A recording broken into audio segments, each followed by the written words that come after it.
Alright, we are live. Can everyone see me and hear me?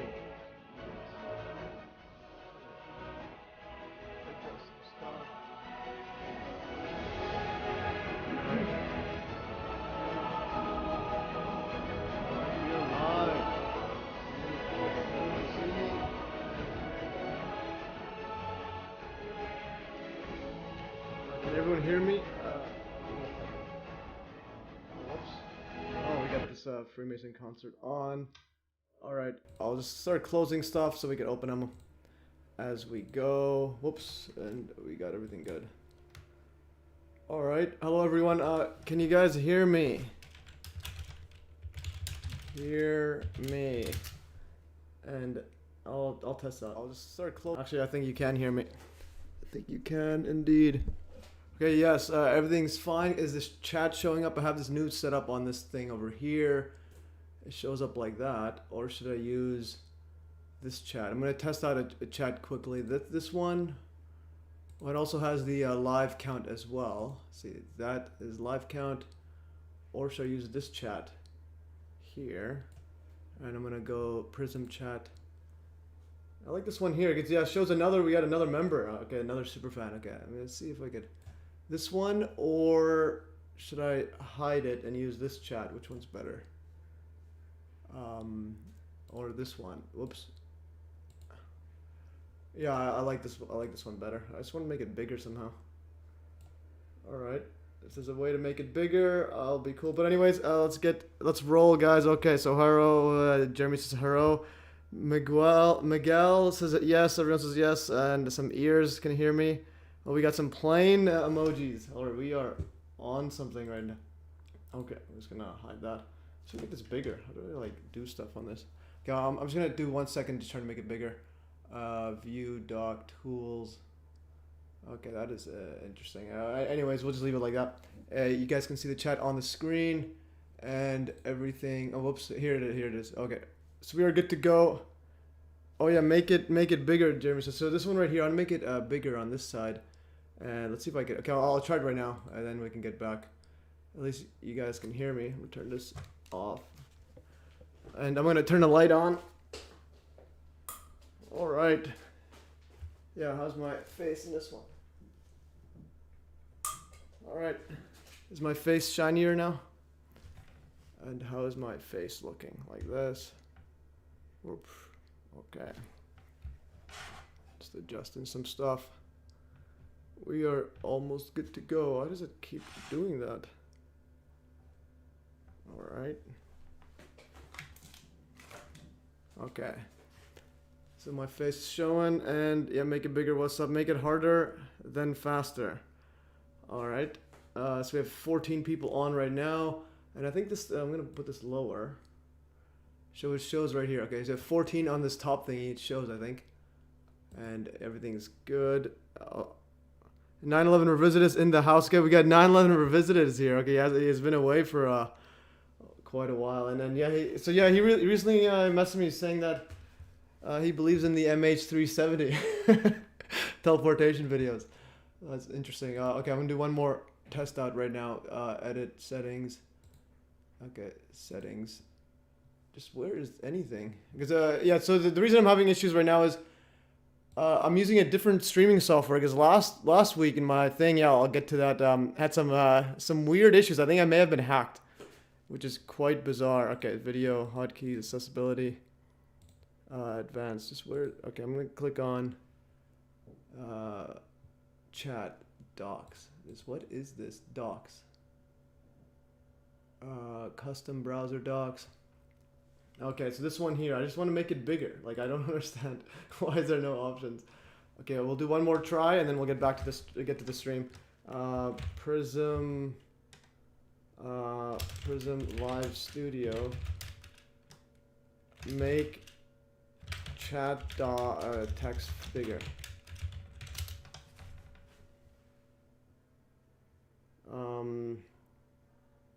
Setting up the chat widget. Does anyone know how to make it just bigger? Like, I don't understand what's going on here. Okay, see if I can just make this. There's literally no options. I'll sign into chat. Okay. Okay. Let's move this away.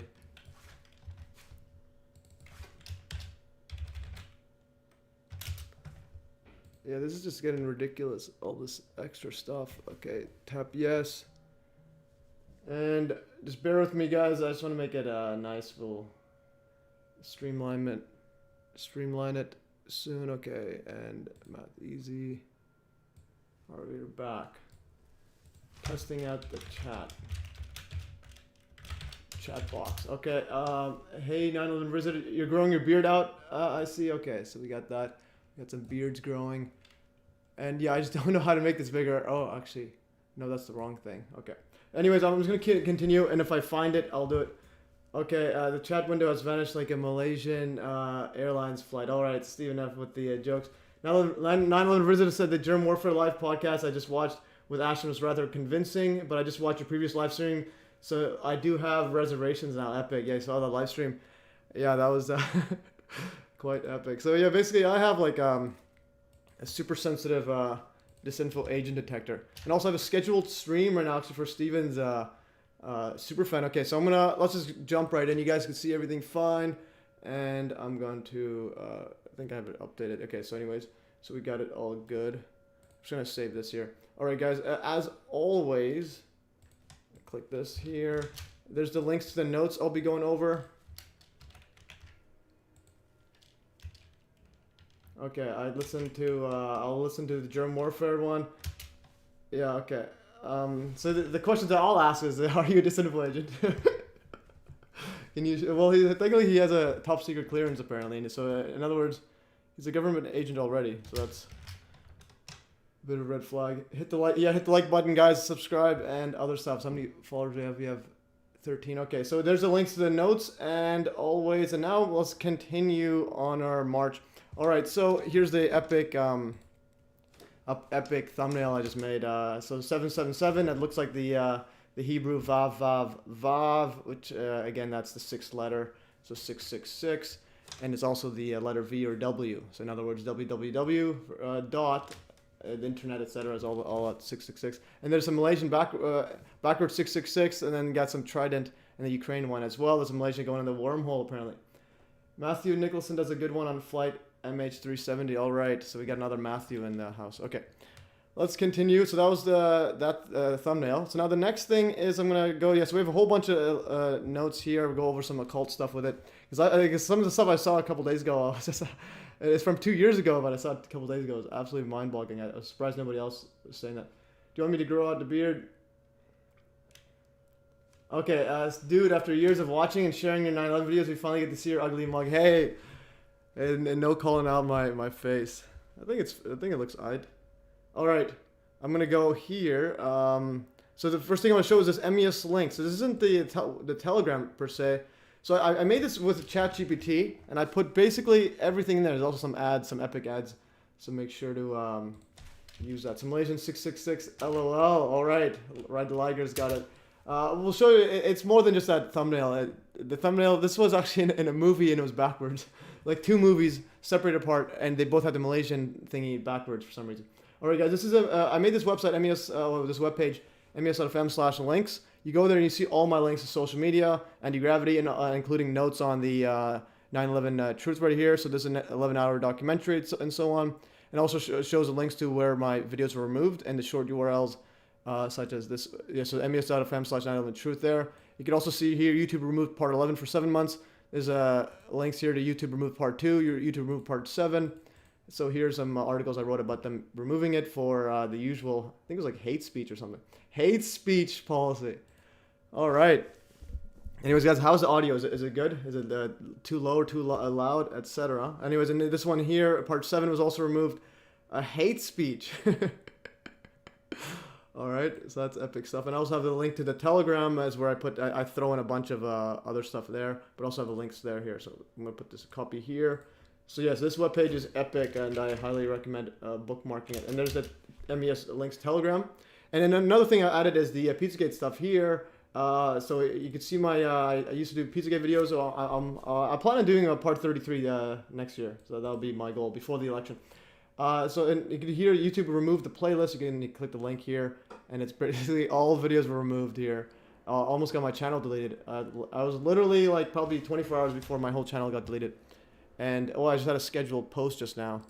Or we'll get to that in a bit. And then also, yeah, YouTube deleted all 32 parts. So I had to delete all my Pizzagate videos to prevent YouTube from deleting my channel. So they gave me a strike, deleted everything, chunks of it, and then another chunk. So then I had to get rid of it ASAP. And one reason is because of that violent. So you can't deny violent events taking place. And I'm bringing up Pizzagate now because Elon Musk tweeted about it, and then someone tweeted me on Twitter saying that Pizzagate was quote fake news or something. Anyway, so here YouTube specific guideline to Pizzagate. So YouTube here, there was that shooting that if you deny a well documented violent event, you basically get your channels deleted, so on. So YouTube guidelines specific to Pizzagate. You can click here. So targeting an individual and making claims that they are involved in human trafficking in the context of a harmful conspiracy theory where the conspiracy is linked to direct threats or violent acts. So they literally just basically, if you mention Pizzagate or trafficking, if you were making claims of people being involved in human trafficking in the context of a harmful conspiracy theory where that one led to quote violent attacks or acts, that's censorship right there. So you're gonna delete you all that. Okay, so we have some other people getting deleted by YouTube. Personally, I enjoy these episodes where you're digging. The interviews definitely have their place, though. Yeah, I like trying to alternate just to get other people in. It's also to get my channel more exposed, get on the other stuff, and also promote 9/11, and then see if they're disinfo or not. All right, so that was the next thing. Oh yeah, so the next thing, MES links. Okay, so this next topic here, I'm gonna go OBS glitching and hack just before live stream, and all my notes got unsaved as I restarted my computer. So in my live stream, again, go to MES links. There's a live stream link, so I don't need to type anything.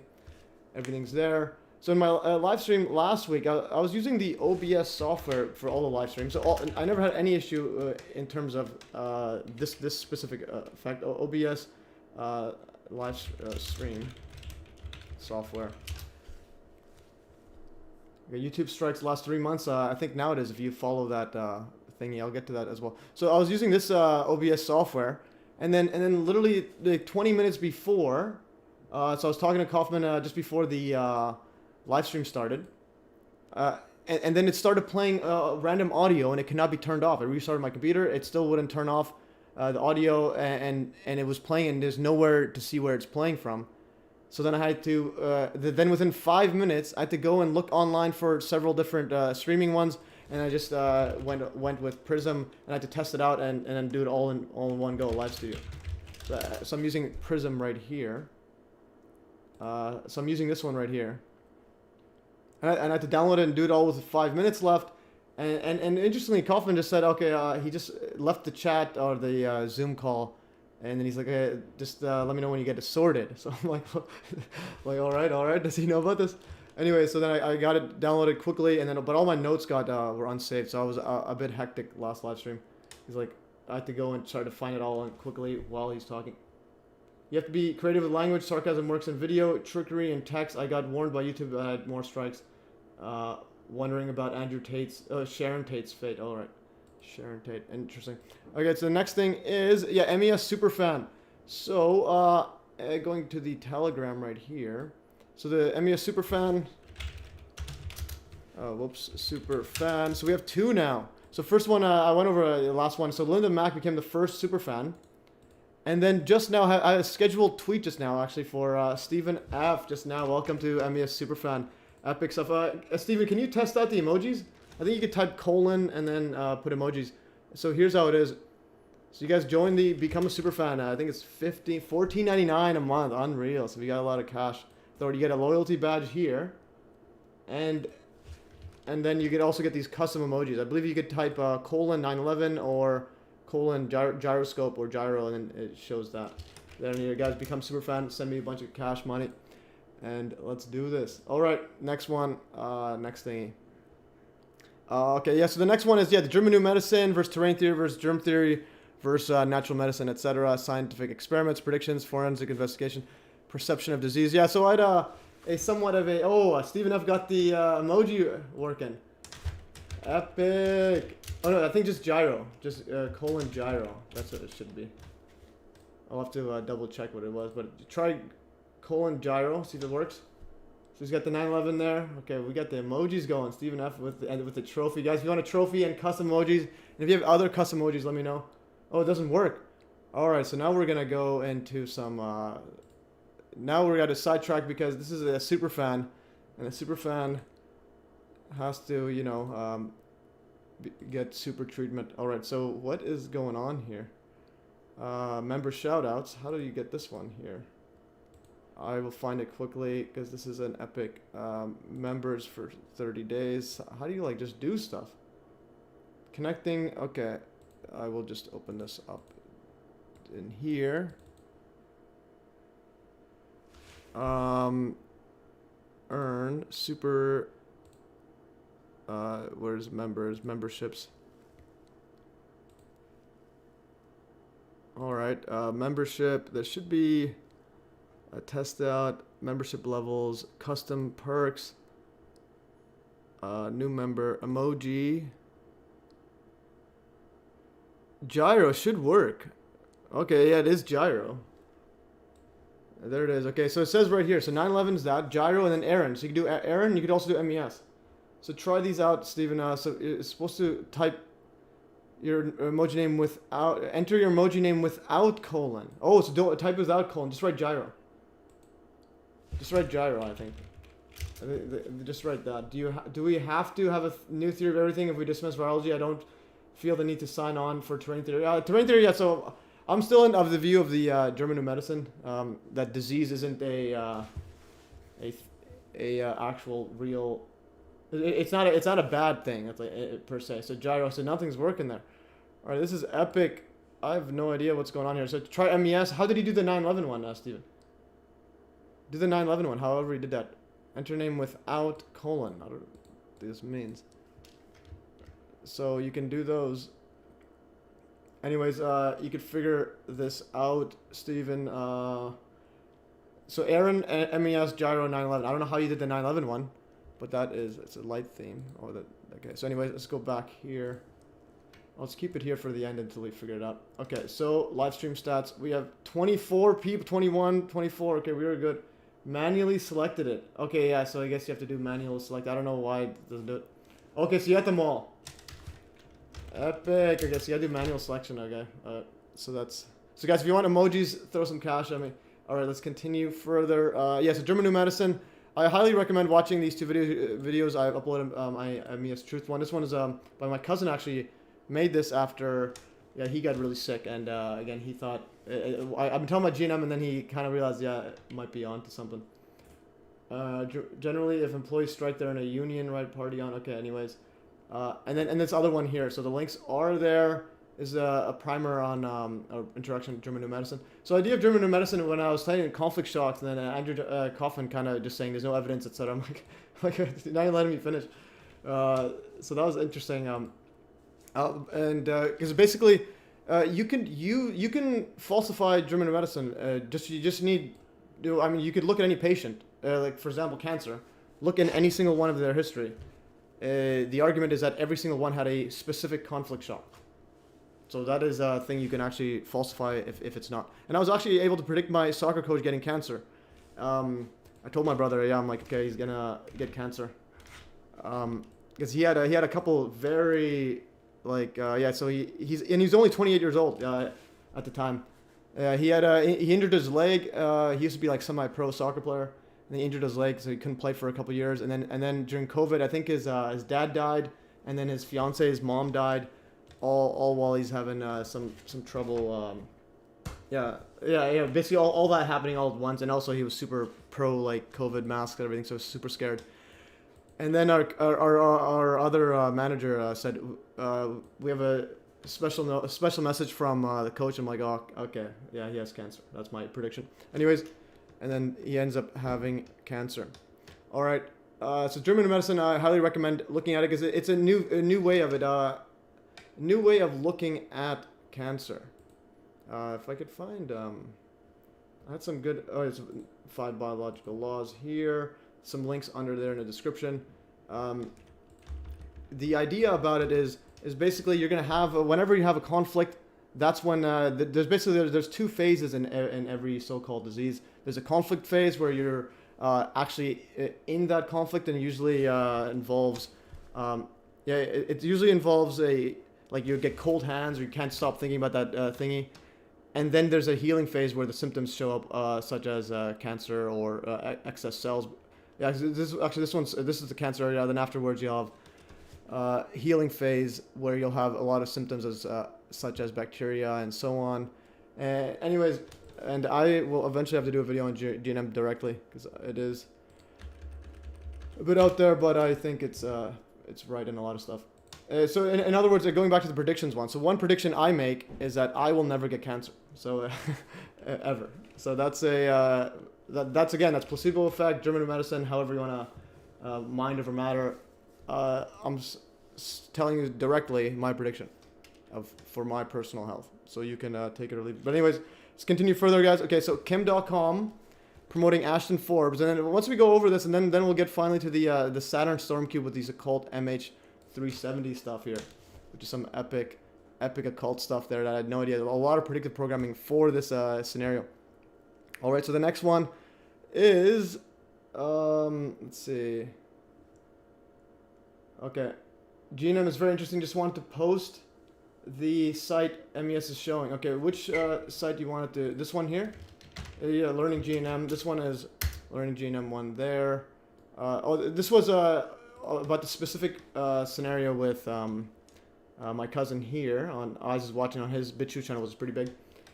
And yeah, so which he thinks that it was related to his conflict over here. So anyways, you could watch that one, and there's biological laws. There's some in here. So basically, one thing I do is I always look at the site whenever there's anyone talking about a specific disease or whatnot. But I also like using ChatGPT to find just to compare every single theory on it.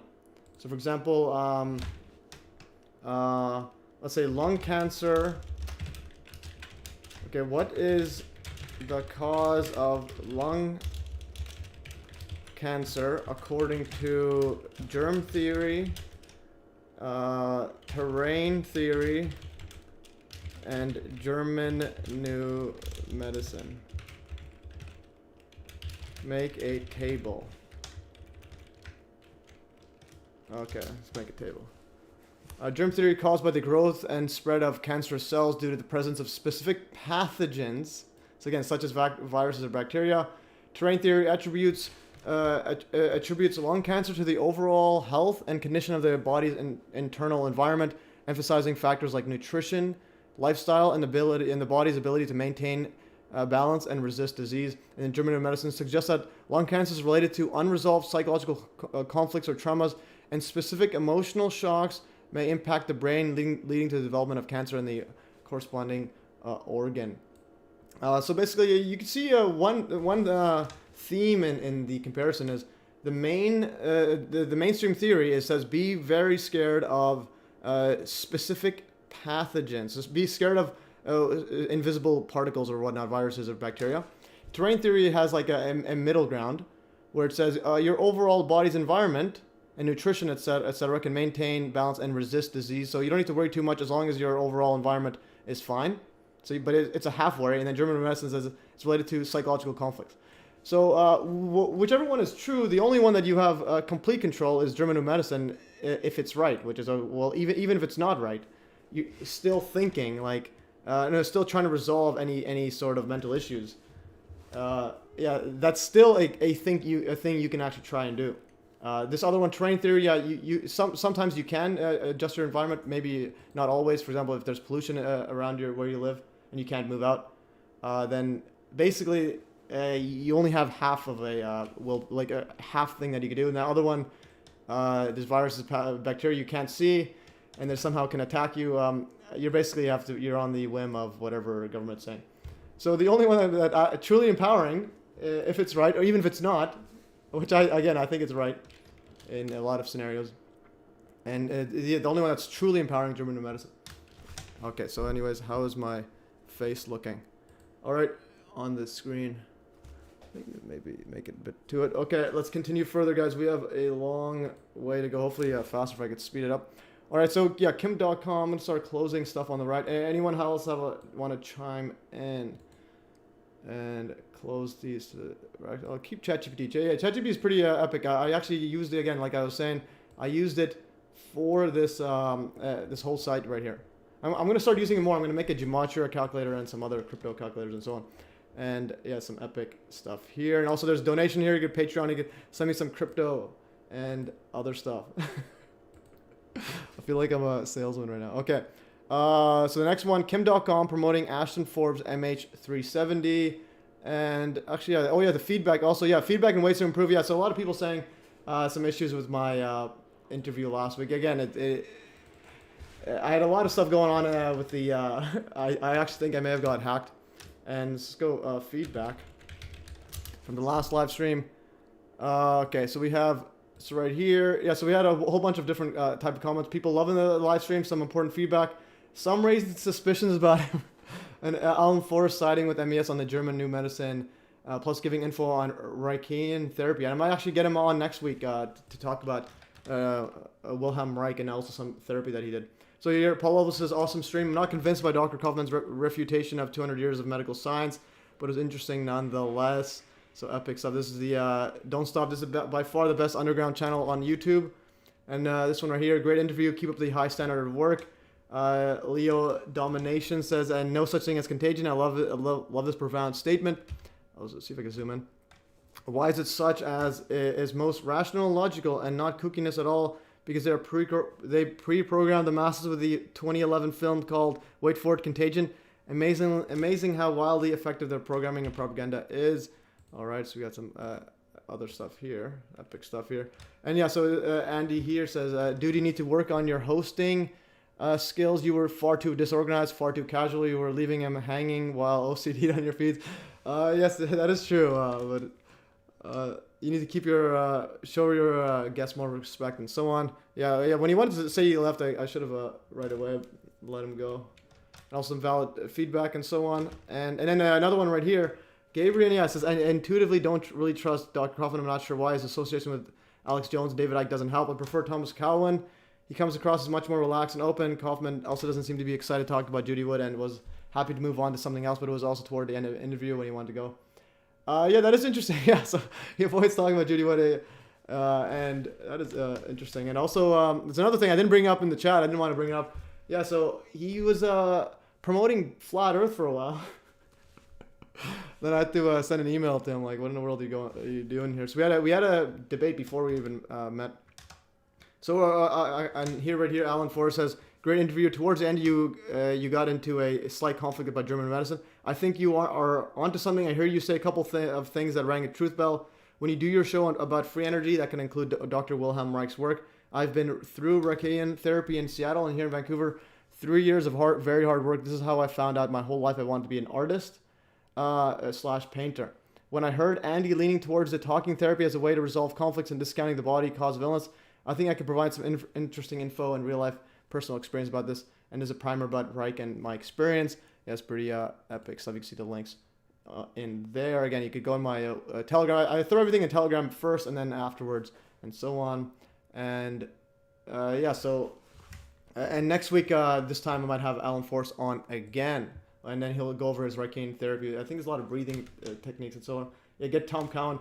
Yeah, I'll get Tom Cowan. And interesting, I emailed him before. Saying that he made a mistake in his book. Though he got some stuff wrong, and then he says, "Oh, it's not a big deal." I'm like, "What do you mean?" you can't just say yeah. So he got some stuff wrong in his book, and he pushes 5G, etc. As if it's like common sense, like that's the reason for some COVID. But yeah, I would want to get him on. Also Lanka as well, Stephen Lanka, and also some other one, Eleni Papadopoulos or whatever, the HIV documentary. Like she's part of the House of Numbers crew. I want to get her on as well. And another one right here. So here, Kaufman. So if you go here, I had some, actually before I got the live stream on there, I'd, let's see, go to Kaufman. He had some emails right here I posted about Okay, responding to my subscriber. Yeah, so Kaufman was talking about flat Earth, and so Alan Forrest actually showed me a video about Kaufman talking about flat Earth in one of his videos, and I'm like, that's clearly wrong. And then Kaufman asked me to send him an email about any pro globe evidence. So I sent him my giant email. And he hasn't replied in a while. So I don't understand what's going on with there. What is going on here, Kaufman? Subscriber want to know. Okay, so right here. So subscriber wanting to know why antivirus researcher Andrew Kaufman is leaning towards flat Earth. And then, wow, FE always makes its way to muddle alt media. And then here's Matt. Am I reading this right? Dr. Kaufman is leaning towards flat Earth. Shows me this video.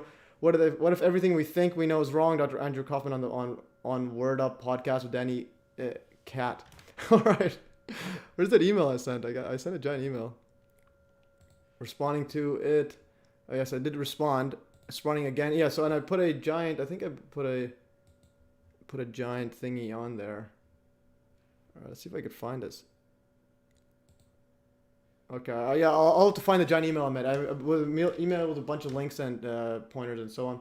Anyways, ask him what he thinks about the heart and how it is not a pump. Yeah, I heard about that. It's a vortex. I think it was in his book as well. So I had his book. All right, so now the next part here. All right, so I think we've got over the feedback. All right, so the next part right here. So Kim.com promoting Ashton Forbes MH370. So again, you also have to wonder, like real stuff doesn't get promoted. Like Judy Wood's not on Wikipedia. You're not gonna find her, and she's not getting millions of views by every alt media account in like pretty much existence, including yours truly. Well, in terms of talking about MH370, but from the opposite side. Cohen is also in business. Stick with Stefano Scogolia. In my opinion, I've never heard of him actually. I'll have to look into that. And also, you guys can also message them as well, because I have a lot of stuff going on at the same time. So if you guys can message that and get it to me, or just tell him MES wants you on your live stream, but also we'll have a Judy with litmus test. So again, I have that litmus test I made in my. I go to here. I'm going to this right here. Litmus test. Let's go here. I have link and notes. So I made a litmus test video saying basically how accurate people are on 9/11. Basically, is a good test to see how good they are and everything else. So even Andrew Kaufman, he understood that. Yeah, so when you bring up 9/11, he'll say, oh, okay, Maui do fires. It shows that do is possible. So again, that's a half answer. So he's half right. So you got to know it, and you also got to promote it if you want to be really right. So that's my on all of life. Anyways, that's going back on there. All right, so going back to the MH370, guys, let's see how much time we've gone. We've gone 17 minutes, and we haven't covered MH370, but we have a whole lot of comments. 17 people, 18 congruent right now, actually. 15 likes, unreal. And we got a super fan, an extra super fan. Okay, so let's continue further, and the Kim.com one. Okay, so Kim.com writes, long read, this is potentially the most significant leak of military technology in history. Okay, so this random blurry video.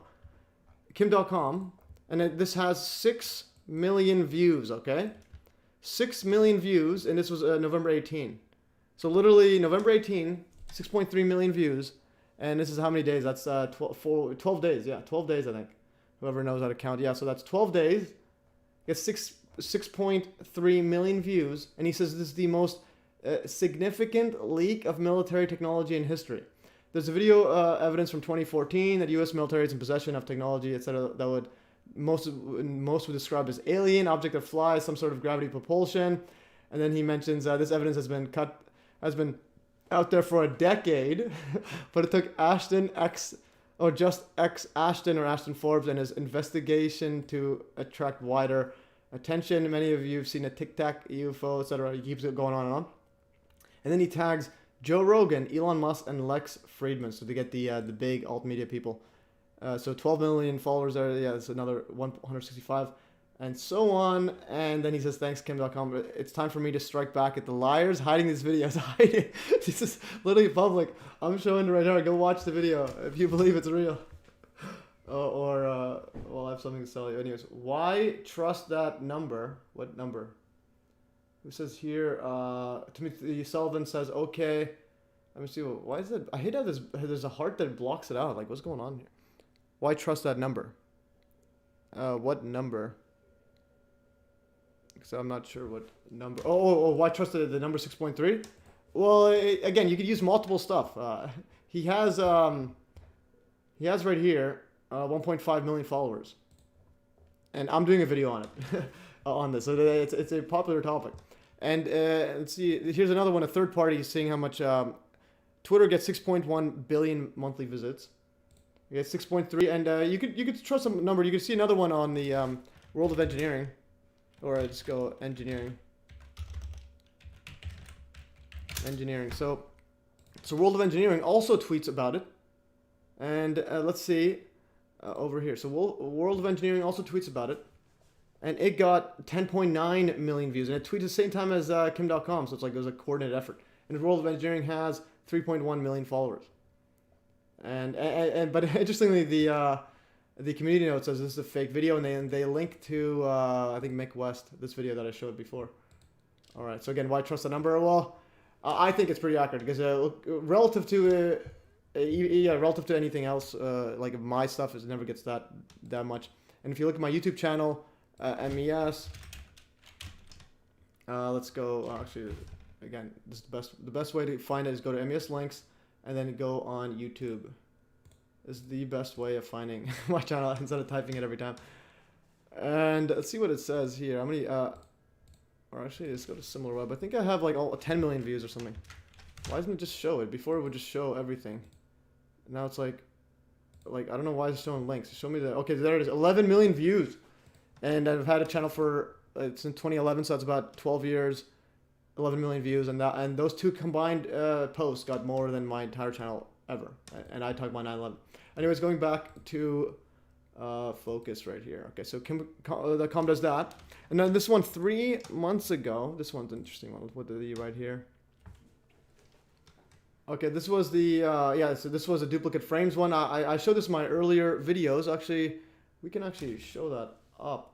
Okay, so if you haven't seen my earlier videos, I put it on this right here. I went over 2 instances of video fake. Oh, this one right here. This one is clearly fake stuff, and you could watch those ones. But what I'm going to do is I'm going to go to the live stream. Let's open it up right here because this is part of it. Sections, meta. I'm going to open up my 2 things. I'm going to open up this duplicate frames one and the Camtasia file. So we are going live. Okay, so it's opening up. This is the GIMP. And that video has all the links in there as well. All right, so let's cover this up there. Camtasia, we got a whole bunch of stuff open. All right, so here is that video. There's no noise, and the interesting thing, well, this is the supposed satellite one. It's actually, I think it's just YouTube mixed in 2 things. This is YouTube's, I think, old 2D to 3D experimental algorithm that they're doing. Anyways, so if you go across here, I'm gonna hide this. All right, so I'm gonna hide these frames I have. I'm gonna play it normal speed.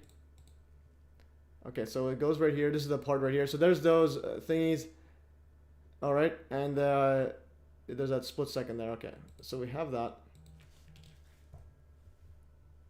All right. All right, so now what I'm going to do is, so we have here, so there's a duplicate frame that was shown here. So if you go, if you go back here, this frame right here at the 4706, and then you go back, this at the 4504. It's the exact same duplicate frames. I'm going to click this now. Okay. Whoops. Okay, so this is 2 seconds apart. This is 4505, and then it goes to 4707, or just the frame before that. Anyway, see? This is exactly the same plane, but then scaled down. So this is a duplicate duplicate section right here. It's not even a full frame. That's duplicate. Even the noise is going to be identical. And if you go back here, and then another thing is, this is bigger, and there's also better quality than this 45-second one earlier. All right, so I got to show the, whoops, my bad. Got to show the chat. All right, so show the chat. All right, so that's a clear fake one. I'll show it more, but then here's another confirmation. So the second video I made after this one, let's go to this one here. So this one was showing the duplicate ones, and then this one here is that frame is the orb is actually out of place. So if you go back here, all right. So now we have this. I'm gonna hide this, and now look at the orb. Okay, so look at the orbs. Every single time the orb maintains its proper momentum or rotation, so nothing's out of place in these whatever these. Yeah. So this orb, see this orb right here? I think it's spinning. It's gonna spin. It's a bit vibrating, but it's gonna spin clockwise. And then look what happens here. It flips to the other side, and then it's gonna go back. So this is the wrong frame. This is a cut and paste frame. This is confirmation of that, which I'll show you the GIMP file. And then it keeps going on and on. Again, this 2-second difference. There's no flipping of any of these orbs. They never flip anywhere except that part. And then now this is the one where they use this part in the fake one. So notice it's going counterclockwise. It's going like this. Goes down, down, down, and then stops. And these were the exact same. And then it goes. So this was they used this one because notice there's no flipping in this one. So they actually used this frame and crop it out, and so on. I'm gonna actually hide this. Oh yeah, we can make it bigger. All right, so we got it bigger. All right, so everything's fine in there. Everything's fine, and there's no jumping. All right. Okay, and then but then if you go back to this one, there's the frame. This flips. This right here, it flips back and then goes back to its normal clockwise rotation, and so on. And again, show this now. It's bigger. I'll show it again. All right, so there's so it's exact same. Everything's the same. And now if you go to that GIMP one, you can go again. All the links are in the other video. You can download it. And now if you have this here, so here it is. Exact same thing. If you look around this, you'll see the same thing too. Now I scale it up. All right, and it's not a compression thing. It's not a compression artifact. It's literally copy and pasted a selection of a bigger frame and then scale it down to a small one. All right, so here is the 45 scaled up and then 47 unedited. So here it is. Look at it. It's exactly the same thing. I'm hiding. All right, and another thing is if I now do high contrast on the 47, and then there's the 45 high contrast. Can you see the same noise? Even the noise is the same. All right, so the noise is the same there. All right, that noise is the same, and yeah, it's highly likely it's yeah, it's just copy and paste of this portion. All right, I'll close these stuff. Okay, now discard changes. I'm gonna close this. Discard, no, and then what actually happened was, if I go here, Ashton Forbes actually called me out. Where's Forbes? All right, let's go to Forbes. Ashton. How do I find Ashton? Okay, Ashton Forbes calling me out. Unreal. So Ashton replied to my thing I put on Twitter, and he says, "You're objectively incorrect. Even after editing the frames to get them to match, they still don't. If the dishonestly modified frames were matched, this picture would be white. The reticle isn't even in the same spot. This debunk is debunked. No, it is. This is nonsense." So basically he's saying that this has to be white to be perfectly the same. Now, what was a bigger quality is zoomed in. So you're going to have some variations. But this literally is showing that it's the same copied and pasted and scaled down image. So I don't know what I think he's literally lying. And I write, "LOL, wow, it's clearly a cut and paste job. Interestingly, even the orb's motion rotational momentum is out of place at the 45-second frame." I'll do a video on that later, and that's the one I just showed you. And then someone right here actually replied, "Sad your efforts have failed. You tried though." And I write, "What are you talking about? The frames literally involve a cut and paste job. The image that Ashton shows is irrelevant and nonsensical. His image doesn't even need to be, quote, white, and the reticle difference is because the reticle is added as a layer above the plane footage or software." Yes, this reticle difference is zoomed in is because it's just a layer above whatever they're using. Like if you ever edit videos, it's just a layer above. So you can copy and paste the plane, zoom it down, and then this reticle doesn't change because it's done on top.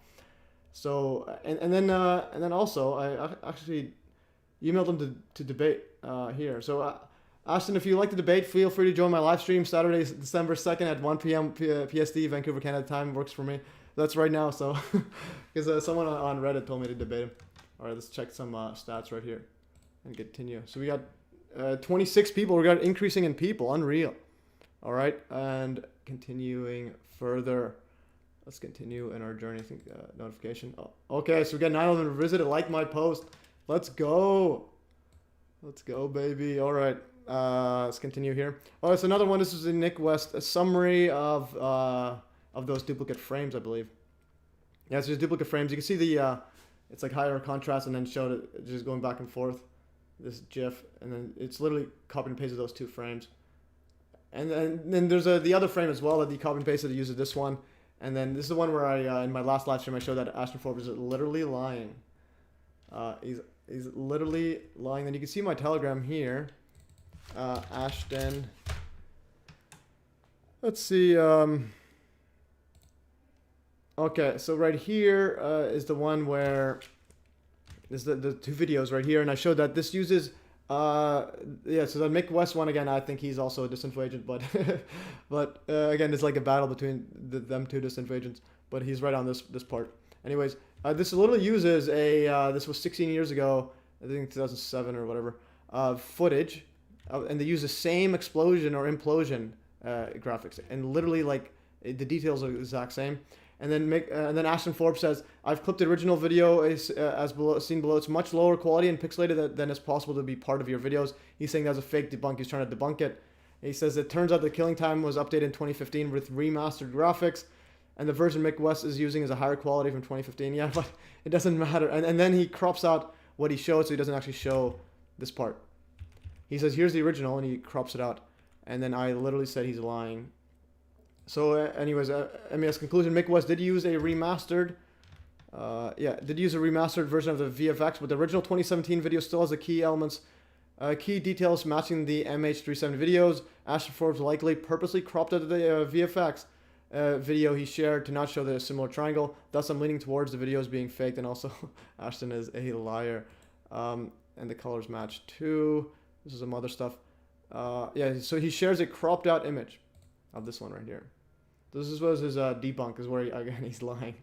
So he zooms into that footage, so you see nothing. Like, you don't see the details. All right, so that is some. Let's just recap on it, then we'll get to the occult stuff, which I think is the most important stuff. Well, the technology is the most important, but again, they can probably tell, even if they could teleport it, teleport planes. It's like I was telling 9/11 Revisit. It's more likely that they teleported the plane and then used fake videos so that everyone looks like a fool that shares it, instead of the videos being real. All right, so it's more likely that aliens did it and teleported it and faked the videos than the videos being real. That's what I'm, or the videos have some elements of fakery. That's guaranteed. Not just like artifacts, but actual fakery. Anyways, continuing further. So someone right here, Mario Kart had 3 orbs following an object for decades. This is an interesting comment, and then someone said, here, make a similar video. So it says, would you like to DM me my rates, and you can Venmo me, literally 3 dots spinning around. Oh yeah, this guy says, all right, then go ahead and make it and post it here. So Kevin Barr says, would you like to DM me my rates, and you can Venmo me it, literally 3 dots spinning around a blurry plane. Have you seen a video or played a video game in the last 20 years? Mario Kart had the same animation. And then he made this right here, and however he made it. So here's a footage 3 stuff spinning around. All right, we are good to go. All right, and that is some epic stuff here. And then Mario Kart 64, and then Red Shell. I think it's Red Shell around the guy. Yeah. So Mario Kart is epic game. And then, yeah, so this is like years ago. It has it, and you could play it as a video game. It spins around you, and you can shoot it, and so on. So there's nothing particularly special about the video. Original VFX implosion found. So there's the original link to it where you can find that implosion here. Shows it over here, and so on. And then how he found it as well. He looked through some archives and so on. Examine stereoscopic more closely. I was going to do that later. It was a 2013 orbs plane footage. Okay, this one is actually going to coincide with the occult stuff that I was looking at. So if we go here. So this video was taken in Spain 1 year before MH370 disappeared, and it shows the exact same phenomena. 3 metallic spheres orbiting a plane in triangle formation. So this is a full video can be seen here. Let's see if it has audio. Check. It's been a while since I've seen it. Okay, there's no audio here. So this is 2013 Spain. All right, so we got some objects around that. That's interesting. Make it faster. All right, and there's the MH370 and so on. Supposed MH370. And see if this is audio or not. All right, so it does have audio. It's full video. Okay. Anyways, it's different language. You could watch that on your own. And let's crop these out. I mean, yes, share the links to those Orb Twitter posts and YouTube video. Orb Twitter post and YouTube video. Orbs. Okay, so you want to share those links. Let's see which one's the Orbs. VFX. Okay, I'll go to the MES links Telegram. Where did my Telegram just disappear to? Yeah, let's see. I'll get those Orb Twitter posts. Yeah, you can see those. Whoops, draft and MES links. Whoops, chat. Let's find some links here. Ashton. So yeah, again, you can go on my MES links and literally search Ashton and find everything there from. So here, copy message one. You can see, see that video. This is the one that they, the Mick West one. I put this one here. He's the one that's the one that the community notes shows. So there's that. You can find everything there, and I'll play it right here actually. Let's see. Flight MH370. These two videos, supposedly showing 3 UFOs abducting Malaysian flight MH370, were released in 2014, but recently got popular again on Reddit. I was unable to debunk them because I didn't try. They were old, low-resolution, anonymous videos released on anonymous clickbait sites. They also looked ridiculous. I thought analyzing them would be a waste of time, just a distraction flooding the zone, much like the Las Vegas alien nonsense. But the videos were still eventually debunked in multiple ways, mostly on Reddit. There was also an extensive discussion thread on Metabunk, but not everyone reads Reddit or Metabunk. People are still asking me to look into them, so this video is just a quick summary of the ways in which we know the videos are fake. First, this portal effect was found by Redditor IcySlide7698 to be made using modified stock footage from the 1990s. It's impossible for all these curves along the edges to match by accident, and in comparisons between other frames we see the internal details match. We know the stock footage is that old because it was used in a 1995 game called Killing Time for a portal effect. The stock footage is also used in the fake satellite video as found by Redditor Happy Grammy, where an overexposed version of this frame matches the portal effect. That should be enough. But then we also have the stabilization issue, where if we stabilize the plane, then the contrails jump around. I've looked at thousands of videos of contrails, and they just don't do this. This must be a tracking and compositing error, and also shows that the video is fake. There are a bunch of other issues, like the supposed stereo version being the same image left and right, just with a manual distortion. There are issues with the frame rate. The drone footage seems to be using a 3D model. The satellite footage is static when we'd expect motion from parallax with the clouds, and several other things. But really, the fact that both videos use stock footage should be all you need to demonstrate that these videos are what they appear to be, silly fakes, a distraction upon which I shall waste no more time. Alright, anyways, yeah, so they were fakes, but I disagree with that they're waste time, as I believe there's a bigger thing to it. Bigger predictive programming stuff going on. Anyways, yeah. So and again, like I showed you, Ashton Forbes crops out that part, and then he's misleading people by talking about his 2015 that Mick West used a 2015 updated. Yeah, he may have used a remastered graphics, but it's the same exact thing. You could literally go to the video on YouTube 16 years ago, and it shows the same thing. But more importantly, why is he cropping out this? He's literally cropping this out and using it as one of his main proofs. So it's literally lying to us. All right, so that's my headphones. Let's see what else we got here. And yeah, like always, guys, if you have any links to send me, you could go to email me links if you want to my email contact, because links don't show up in the chat. And let's see what else we got. All right, so I'm gonna do. Let's go to mute this again. All right, so the next part here. Oh yes, we showed you the 2013, yeah, Orbs plane footage. Duplicate frames, momentum change, orbs change. Yeah, Ashton Borbs calling out, yeah, boy, MES. Reddit sharing my video. Yeah, so Reddit, guys shared it. I got a whole lot of downvotes as well. Where is the, I'll go to Reddit. All right, let's see. Peeps sharing my Reddit right here. And then I started sharing it as I'm like, oh, it's an interesting way of promoting my videos. All right, so this one, this cross-posted by Alphabet Debacle. MH370 teleportation video faker, duplicate frames, not video compression. And this is amazing work. I wouldn't have even noticed that's the same position as the orb is the biggest red flag, since we can't rule out the possibility. Anyways, all credit goes to MES. You can see the, actually this was, see the full comments. There's 79 comments. A whole bunch of people on here, and then the downvotes 0, even though there's 79 comments. There's a whole bunch of up and down voting that went on over there. And then I believe someone right here. And then I shared. Let's go Reddit here. Reddit people want to debate right here. I actually would want to debate again. My main take is, well, you gotta get 9/11 right. So I was talking about 9/11. Yeah, we were prepared for Project Bluebeam.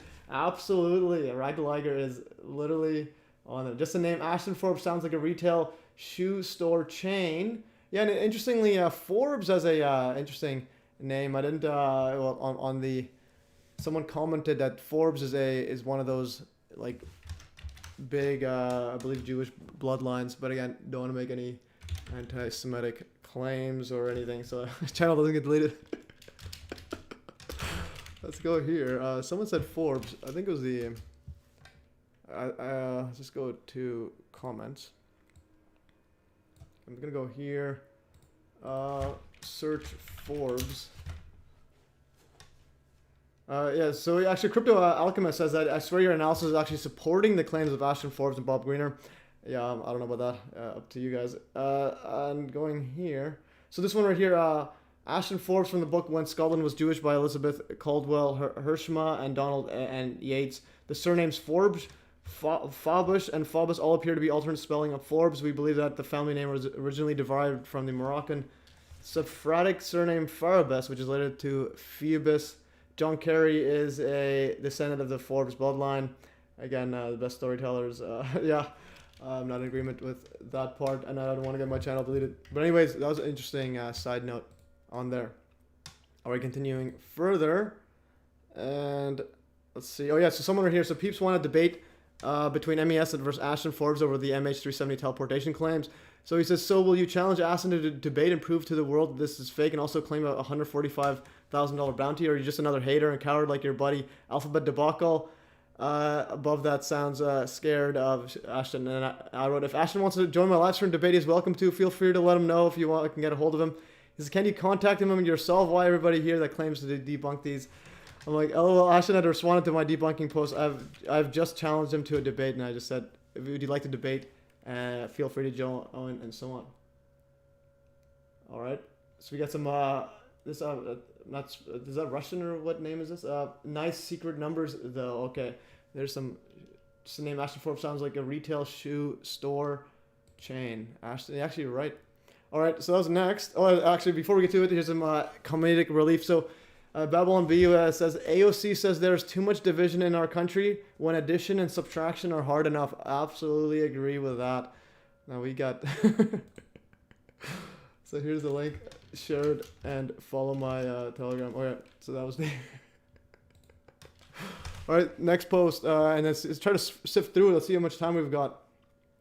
26 viewers, unreal. So we're 27 now. We're actually increasing as we're going. So people are actually watching.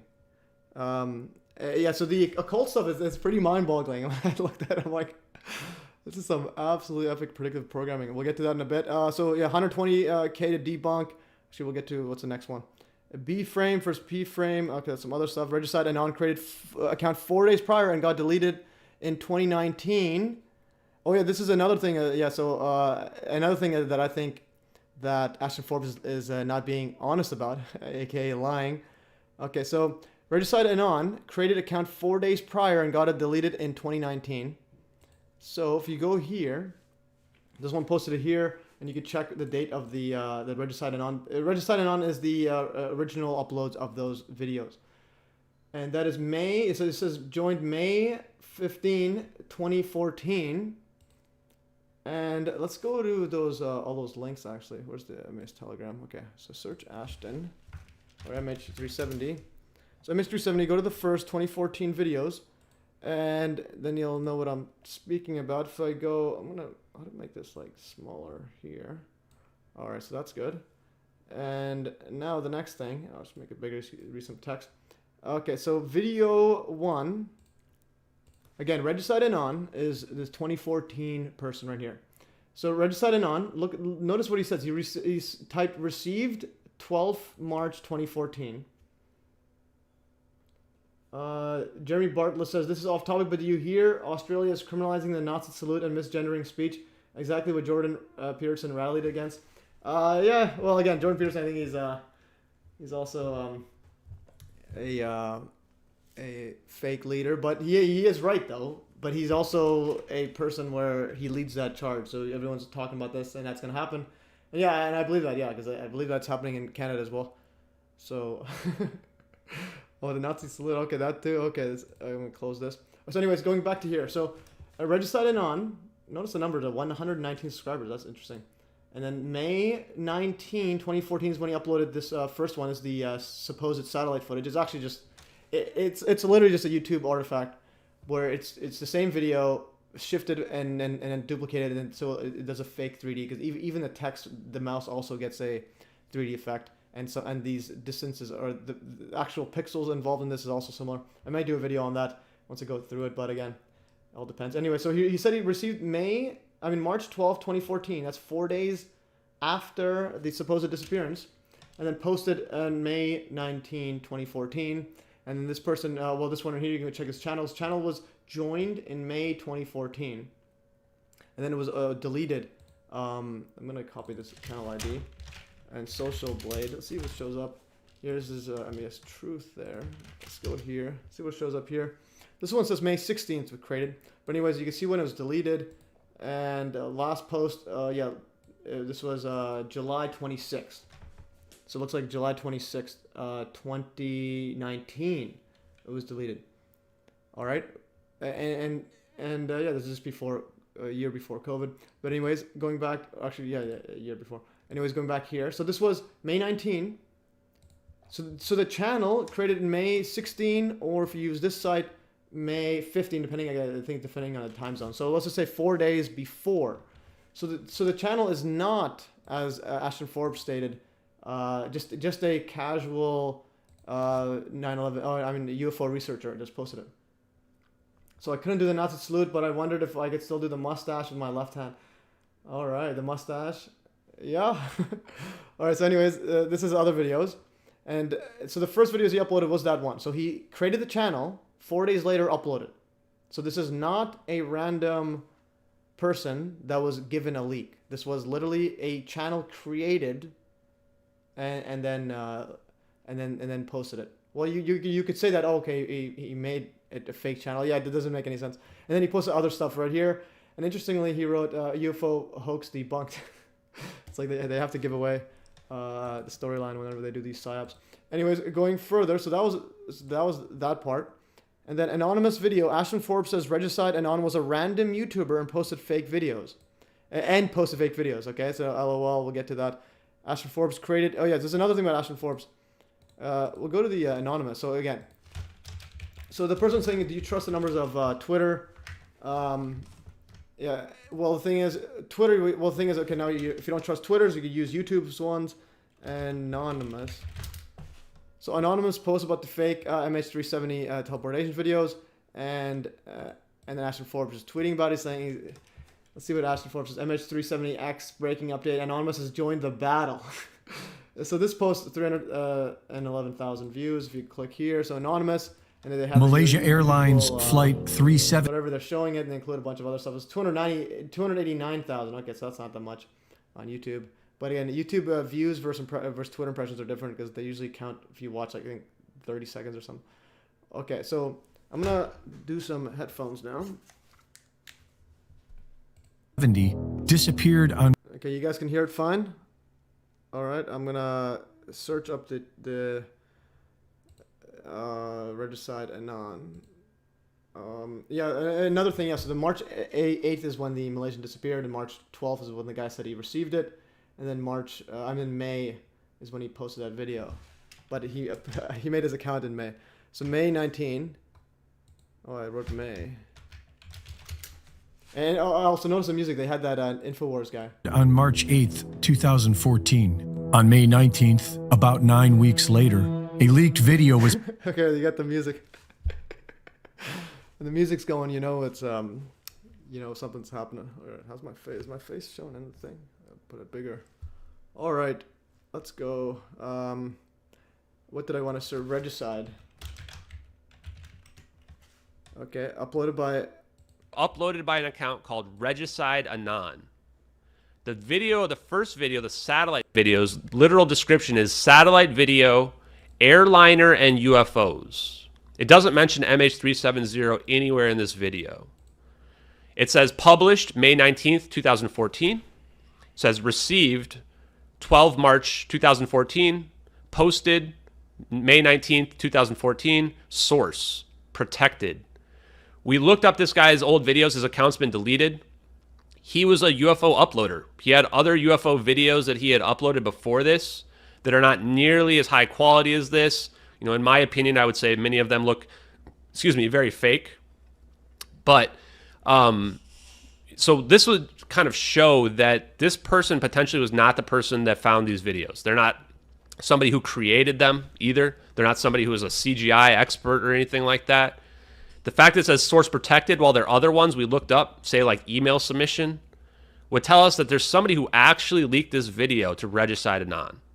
And in fact, because of the receive date, if you believe that to be true, March 12th, 2014, we have just a 4-day window of opportunity. This would show that the person that leaked this was probably somebody that was right there when it happened, or they were informed of it right afterwards. We'll present evidence that they were there that day. It's interesting, we have two different... All right, so notice what he says. He says that he uploaded before. Well, if you go to Regicide Anon, the earliest video he ever uploaded was that one. So he had no videos before. So in other words, this guy is supposedly the main investigator, and he got that wrong. And I'm just some random guy debunking. I'm just a random guy looking at it. And so he got that wrong, okay? He didn't have any videos before. That was the earliest one that showed. This is the earliest archive. Let's see. Actually, if we go earlier. Let's see.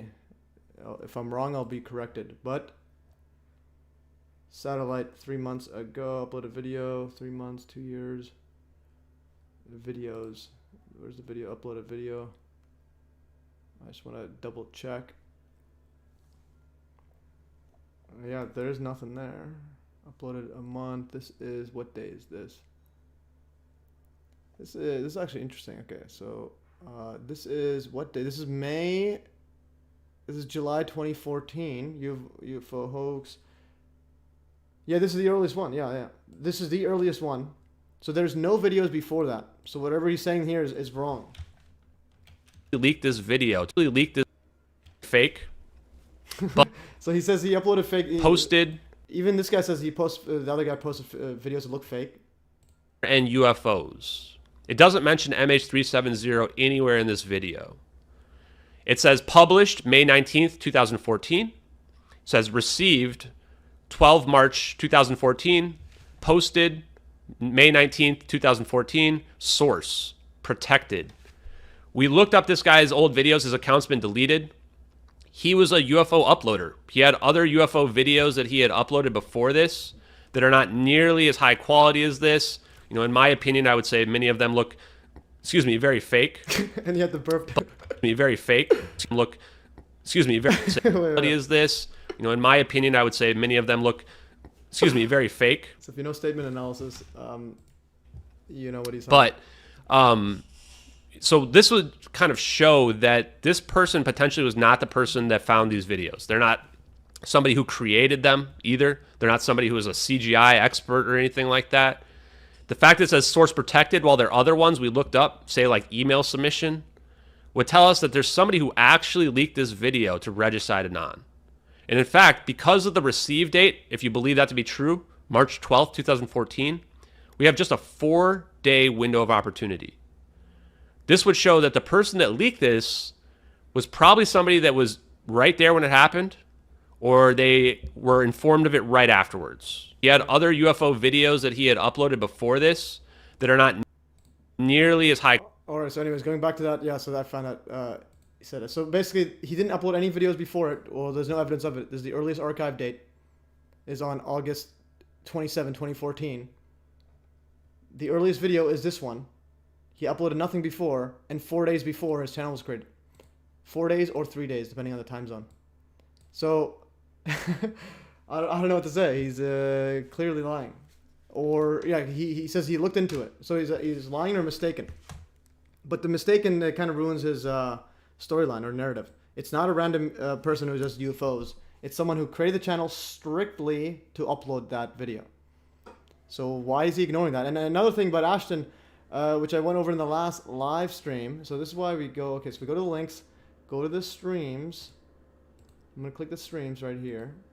Actually, yeah, I'm going to click streams. I'm going to go scroll it here. MH370, the interesting timings were epic. It's not just the videos are coming out interesting timings. It's also here, let's go to the notes here. And okay, it says, I don't remember who it is. There was a guy doing analysis to play statements, testimonies, regular speech backwards to reveal what somebody was lying.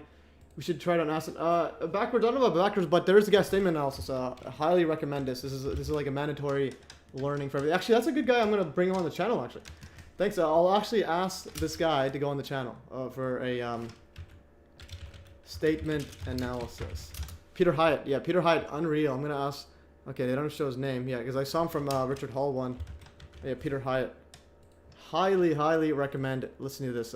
He's basically like on a cutting edge of a new police investigation, interrogation, or type of field, which is statement analysis, which is literally analyzing what the actual words are being said. Like you can literally you see a letter and see if it's fake or not, or if the person is lying or not. Highly recommend. I will ask him to go on the show, Peter Hyatt, and I think he may say yes because he had Richard Hall. Like he had interviewed with Richard Hall a couple times. Alright, so if I get him on the show, epic. Yeah, and actually, yeah, that's something too. I believe he charges money though. So if you guys, if he asks for any specific money to analyze Ashton Forbes, I'll ask you guys to chip in, or he just does it all on his own, and we'll promote it. But anyways, highly recommend this channel. Alright, so that is statement analysis. The next part is.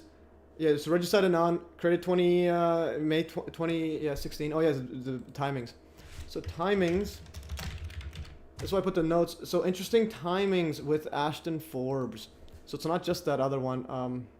Let's go to, actually, it's bigger here if I go to Telegram and go Ashton.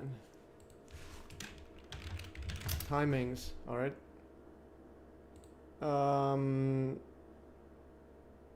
Let's see, where's the timings? Let's summarize some interesting timings right here. Yeah. So Ashton Forbes created his Twitter account on January 2014. No archived post before 2023. So if you go here, he created 2014. So again, 2014 and then March. Oh, Stephen F is and I just watched that Peter Hyde video, Richard Hall. Yes, that would be a great idea to have him on. Oh, Stephen F is in. All right, let's do this. So January 2014, Ashton Forbes created this channel, and he has literally 0 posts until August of 2023, and there's no archives of anything before. So again, I told 9/11 Revisionist I'm going to go over this guy's shady internet history, or clean internet history, and he's wondering if I was going to do a character assassination. No, I'm not assassinating his character. I'm just going to show you where he's lying and where he seems like he's the alien. So it's more likely that Ashton Forbes is the alien than the actual footage is being real. Okay, but again, I'm not saying that it's not teleportation. I'm just saying the videos aren't real. See this snapshot of December 30th, 2023. What does he have here? Views expressed are mine. Somebody on Reddit took both videos. This was, what day is this? September, yeah. So. Alright, so his first post, and then and he has this mask. That's an interesting mask too. So he's showing a mask. Organizer of MH370. So he had this face before, and then he said he would switch up, and then become this right here. And then also the amount of posts he has. as of August 13th, as of whenever I uploaded it, this was November 27th. So after like 3 months exactly, he has 13.4 thousand posts. All right, 13.4 thousand. So you're going back to the thing. So he created his Twitter account on January 2014. Waits until Twitter becomes X, and his name is just X Ashton. I'm in for a Peter Hyatt show. Yes, for sure. That's a great one. Alleged teleportation videos on May 19th. So literally all in the same year, 2014, everything's happening. And also forgot the other part. I'll do this right now. Let's go here. Or I'll put this Reddit one better. Or, oh, yeah, because it includes a social blade as well. Okay, that's good. So I'm going to do some live editing, guys. You're going to see MES at work live. Okay, Ashton Forbes, what's the earliest date? Teleportation videos. Regicide Anon creates his YouTube channel on May 15 or 16, 2014. Okay, this is the big one. And all right, so we got that, and we save it. So alleged teleportation videos are May 19th, or even possibly March 10th, 2014. So a lot of stuff happening around that. Ashton's first post on X Twitter is on August 13th, 2013. In a span of just 3 months, he has posted 13.4 thousand times, and he's also an expert in the fonts and everything. And now he's on Alex Jones' show. What is going on here? Let's see what he's talking. This is the U.S. government intervening. The reason why we believe this is human technology is that everything in the evidence points to a situation where these things are known. Right. Oh, sorry, go ahead. No, it's like. All right, and he's also on Germ Warfare's stuff here. All right, and we are. Let's see what else we got. Yeah, we should get to the stuff. I'm gonna check the live stream. You have 24. Okay, we lost some people. 24 or 25. And for Peter Hyatt show, and we got to get to the occult stuff eventually. And then because I'm like standing. And how much time we've gone? We've gone an hour and 16 minutes. Okay, so hopefully the last hour will just be more of the cult stuff. All right, so you guys saw that, 2014. And also, yeah, so he never posted, but he had it since 2014, literally January. A few months later, disappearance, and then, and so on. And another thing I want to show is that he created his YouTube account in 2011, but there's no evidence of him posting ever on YouTube. Actually, go to that, Forbes. Okay, go to Ashton. Twitter. Where's Ashton Forbes? Where's Ashton? Okay, let's go here. Ashton. Created his Twitter account in 2014. Okay, so this Ashton goes YouTube. So videos, you go to YouTube and let's see here what his stuff was. Joined December 16th, 2011. All right, 2011. He's already getting at 12,000 subscribers. Okay, so going videos, see what the earliest one, and I looked archives. He's posted nothing since. So you go to videos, you can check the archives on there. I think I had it somewhere. Ashton, unless I lost it. Ashton Forbes. World of Engineering. Peeps calling out Bob Greener. Yeah, someone else calling him out. Interesting timings. All right, it's the guy. Yeah, actually, this guy says Bob Greener and friends would benefit from your judgment of Forbes. He was just invited on Martin Fleischmann Memorial Project. Disturbing, yeah, pretty much. But again, even Bob Greener, he doesn't promote 9/11. He knows about 9/11, but doesn't promote it. So that's a note that's noted. All right, let's see what the next one is. So Anonymous, going over here. So the other one is debunk 120K. 20K. So Kim.com, they're upping the thing. It's 145K now. So they're milking whatever this is for lots and lots of views. So the bounty for source files MH370 is now 120K. So we offer 20K to the pot. Anyone that can come up with original videos. So Kim.com. I'm here I herewith offering a 100K to anyone who can provide original videos without the orbs. I want to see real evidence that debunks the research onto 2 videos, etc. So he's saying the person should come out. So my take is actually, I think Ashton Forbes is is involved in whatever these videos are made in this whole PsyOp, like from the beginning. And I think before Actually, we got a comment right here. Let's see what it says. Okay. Oh, it's Project 25. It's just about getting control of the executive branch. That's just 1/3 of the control. Well, that's how you get full control of it. Eventually, become a dictator. Anyways, going further. But anyways, what's the next setup here? Okay, let's continue further. Whoopee jump, gyro experiments. We'll do that later. I'm running out of time. Francis McCabe, gyros. Oh yeah, another one here. I'll just go over the quick one. So, 9/11 eyewitnesses to join a live stream. If you know anyone, or if you were in the World Trade Center during 9/11 and you want to join the live stream and just give me your experience, that would be epic stuff. Especially if you saw those supposed planes that struck. Anyways, going further, and another thing here. So DJW, Dr. Judy Woods. Yeah, so people are asking if she's alive. She's alive. She actually did a presentation last month, and she included my Spire video and talks about Melissa Doi call, but she doesn't reference me. So that's I gotta add that to the litmus test. You gotta talk about 9/11 and MES, baby. Doi. So here's the links to that. So Dr. Judy Wood just did a presentation this month and included my Spire justification video. She also talks about the Melissa Doi phone call from the 83rd floor, aka DJW has been watching the latest MES live streams. Alright, this guy's this fire. It's just some fire on the fire. Let's go. And yeah, so she included this here from the Collective Resistance podcast, so you guys can check it out. So she's still alive. I'm still trying to get her on the show. And if you have contact, just let her know. Get her on the show. Get some real stuff. Yeah. Alright, so I found she only wants to go on shows that are like small and 250 followers, and that we just let her. Yeah, they don't really ask that hard questions. I have some epic questions asked. Alright, let's go here. Here's the video. Oh, unfortunately, this video can't be played on Telegram web. Try opening the desktop instead. Okay, let's open desktop then. Doi.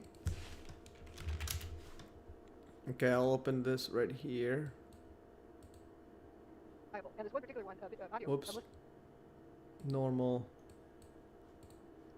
I'm gonna put this right here. And this one particular one, audio of Melissa Doi, high up in the building, and she's calling 911. She's hot. It's really hot. It's really hot. I can't breathe. It's really hot. Really hot. You never once heard her cough. Okay. Yeah. And when I used to swim, and some fraternity thought it'd be fun to crank up the thermostat, the night before. We went in there, it was like 92 degrees or something in the pool. They said, swim at your own risk. Oh, this is great. I hate getting in cold water, so I'm swimming along. And I realized it's like swimming in honey. Yeah. I was in trouble, and you can't get rid of the heat. And so I rolled over on my back just to relax, and somebody threw me a rope. And I remember thinking, is it worth reaching for? Wow. Everything was so hard. So that's why when you're in a hot tub, you're limited to how long you can be in there, because if it's too long, you can't get out. Right. Right. So Melissa Doi wasn't really hot. She wasn't lethargic. It's really hot. I can't breathe. There's something else going on. Yeah. Yep. And it's consistent with like a microwave field. Okay. Gotcha. She thought she was burning up. But if her body was physically that hot, she wouldn't be functioning. And we never heard her coughing. Yeah. All right, epic stuff there. And this wood. All right, so we can play that. And let's see, got another comment here. Ride the Liger says it was David Oates. I meant with the reverse speech, and also his YouTube channel. Oh, interesting. That's I'll note that as well. David Oates. I never heard about him before. That's interesting. Yeah, check the voice backwards, see if they're lying. That's a pretty interesting take, actually. All right, let's see some other stuff here. And okay, so we have this. Oh, yeah, this was his just Axon. Yeah, this is his YouTube channel. Letter to Congress. Again, the first video he makes, I think, was a letter to Congress on his YouTube channel, and he had it from 2011. You can see there's literally no archives of him at all. YouTube stuff here, YouTube summary. Yeah, there's no archives anywhere. His earliest video is October 2026. God bless Judy Wood. Yes, indeed. All right, let's continue. Regicide Anon. So again, Regicide Anon. These are. So I don't know why he's saying that here, and he's supposed to have done lots of research, and he has a team behind him apparently. and he's posting thousands of times. All right, and let's go here. What's the next one? I'll keep this in case we need this.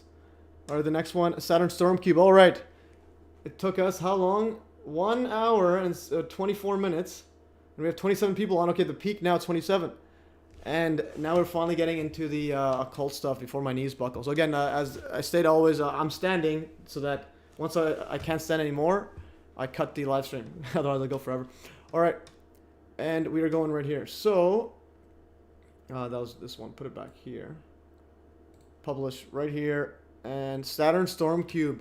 So this was, yeah, this is where I got the 777 equals vav equals 666. And then the Ethan Hunt Mission Impossible MH370 crowdfunding campaign 3 months after disappearance. Mind blown. This is one of the most epic, and also 666 Gematria Sumerian. This is, this one is a bit scary. Like, all right, so missing flight 370. This is 2 years ago on March 11th, 2011. That's interesting. March 11th, that's when the COVID 311. Never, COVID is 311. All right, that's an interesting date. All right, so this is from Saturn Storm Cube. I believe this is a moderator, Menorah Man 100.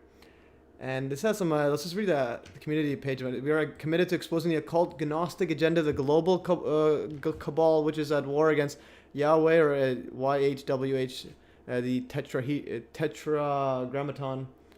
Careful understanding of the universal esoteric mysteries lead to a complete understanding of the truth. All related aspects are covered, such as God, the concealed primeval cube, the eclipse, corona sign, alien entities, the day of the storm, and what else is it? The time matrix, the agendas of ancient and modern secret fraternal orders, and esoteric messages contained within ancient to modern media. All right, so Flight 370. This guy made this giant post here 2 years before, and this is way before. This was 2 years in 2022. Yeah, so last year earlier. This was before Ashton Forbes got on the scene. And notice how he has it going through a wormhole. It's literally a wormhole. All right, and this is created. This whole thing was created in March 30, 2021. So, anyways, so that adds to the mystery and possibly disinfo agents everywhere. Anyways, on March 13th, 2018. Okay, so March. Let's go to the Malaysia Airlines was March 8th. Okay, notice the number's 370. But and it's March 8th is the third month, so 3/8. But it was actually flew on the 7th, so it was actually flew on 3/7 or March 7th, and it got lost in March 8th, 3/8. So 3/7 is also flight 370. That's interesting. All right, so on March 13th, 2018, a Twitter user who went by the name Straightaway or Ty posted a thread about a creepy voicemail received regarding the missing Malaysia Airlines Flight 370. The thread went viral, and many more people came out claiming to have received the same one. This prompted people all over the internet to get involved and help solve the mystery. However, there was never a real conclusion, and after receiving an overwhelming amount of publicity and even death threats, Ty and many others linked to the thread deactivated their accounts. And those are deleting stuff. Okay, a Boeing flight MH17 was shot down on 1770. Yeah, we're getting there. MH17 as well. Oh, I think you read that somewhere here, or something like that. But anyways, yeah. So Stephen F is on to something here. So Ty's thread. So many people claim that the whole thing was an elaborate hoax or even an alternate reality game. Again, that's Ashton Forbes. Anyways. But I am not satisfied with those answers. Ty's thread and the bizarre disappearance of MH370 still linger in the minds of many to this day. And so right here, this is the creepy voicemail. Let's see if we can play this. So again, this is 13. This is 5 days after you got this happening. Disturbing voicemail speaks panic, and this again, they're milking this MH370. Let's click unmute. Let's play this. Play it. Over the past there it is. Here, let's play it.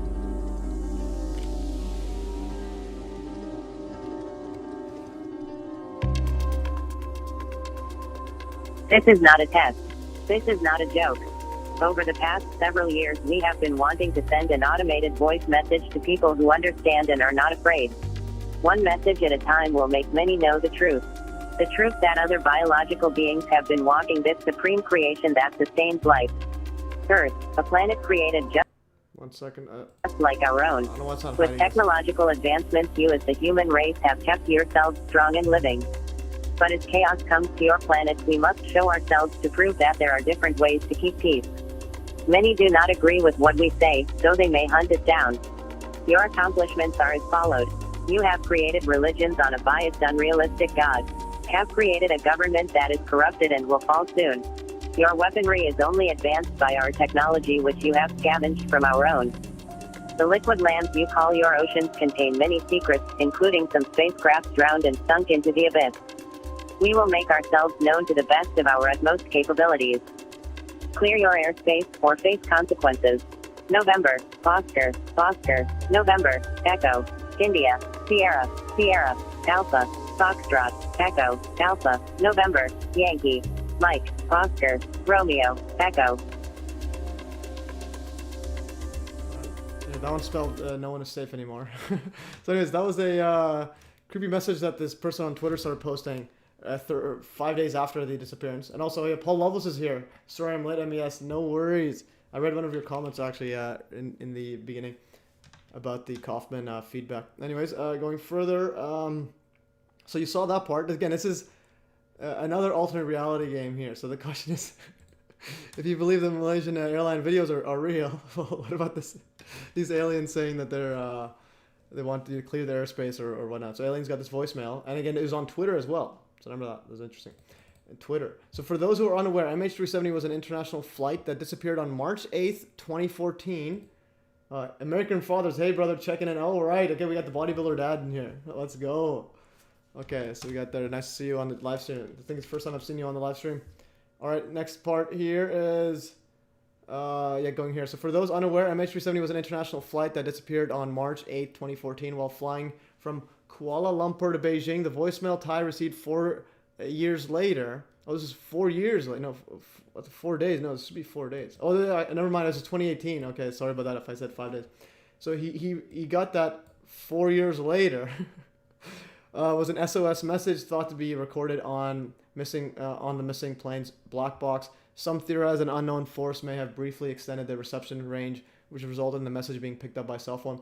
Anyways, for those just chiming in, I'm going over this very interesting thread, this Reddit post from 2 years ago, and it shows this wormhole in here. And again, for those that are new, again, I think this whole thing's a PsyOp, elaborate, but possibly putting the seeds for the Project Bluebeam. Anyways, going further, so this one here, some theorize that an unknown force may have briefly extended the reception range, which result in the message being picked up, and they showed that this massive storm, solar storm heading on March 2018. So anyways, the voicemail was a recording of a robotic voice in military code. After Twitter investigators deciphered it, they discovered a chilling warning about aliens followed by a string of numbers that turned out to be coordinates close to the MH370. Close to the place MH370 vanished from radar. Besides the voicemail, there are many more oddities surrounding this event, and there seems to be a synchronistic pattern hiding in plain sight. Flight 370, a Boeing 777, left on the 7th day of the 3rd month, so that's so that's 37. And Malaysia Airlines is said to fly nearly 37,000 passengers daily, and you can see this post right here from BBC. Is March 8th, 2014, right when it lost, and it says 37,000. So Malaysia's national carrier is one of Asia's largest, flying nearly 37,000 passengers daily to some 80 destinations worldwide. All right, so we got 37,000. They uploaded the articles from March 8th, and it flew on March 7th. So we got 37. You got a 37 there. All right, the television show Lost seemed to predict the event as well 10 years before it happened. In the show, a Boeing 777 deviates from its path, turns around, and disappears somewhere off the coast of Australia.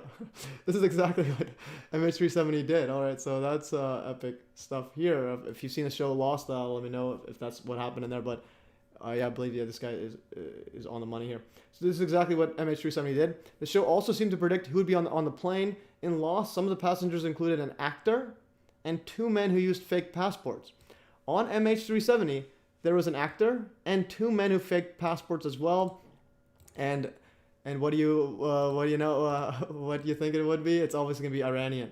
So mystery fake passport holders on flight MH370 were Iranian. So and remember, Iran war is heating up. And now you got Ashton Forbes coming out in 2023 as war with Iran's being pushed. We've been asking where you've been, Paul Loveless. It hasn't been the same without you. That is true. You need Paul's in there. It's Paul Loveless, you're love lot over here. All right. Feel free to tip me for that joke. All right. A BBC Persian report says that 2 Iranians on a Malaysian Airlines had bought fake passports in order to migrate to Germany, Denmark. So if there's a psyop with a Iranian terrorist event that somehow requires U.S. to go bomb Iran or World War III to start, this is more predictive programming of Iran. All right, going further, and right here, so there was an actor in there. So the show Lost had 2 actors. Had 2 fake passports and 1 actor, and this is the Marco Polo stuntman and Jet Li's body double. Ju Khan was also on flight MH370. Unreal. All right, so we got everybody on the show there. Going here. This is anonymous. I'm going to close this. I'm going to keep this open here. All right, going further. So the actor was Jo Khan. Jet Li's body double and fake identities were used by 2 Iranian men seeking asylum in Europe. Oddly enough, in Lost, a psychic predicts the plane crash, and MH370's disappearance also seemed to be predicted by Nigerian prophet T.B. Joshua. In 2013, T.B. Joshua warned that an aircraft carrying 200 passengers from an Asian nation would have some serious problems, and MH370 had 227 passengers on board. The video of his proclamation went viral on YouTube after the flight's disappearance. So I'm at work. That's why I'm late. You're excused. No, he's not. He has to become a super fan to pay back. Just joking. All right, just joking. You are excused. Okay, so missing Malaysian Airlines MH370 prophecy. See the video. I think is it deleted? Okay, I gotta find the video. But anyways, if you could find it, and so this guy predicted it, and then they always delete these videos. I hate when they delete it. That's why whenever you find something epic, download it and share it everywhere so that it's there forever. So this guy predicted the April 24 prophet Joshua. Let's see if I could change the. Okay, make it brighter.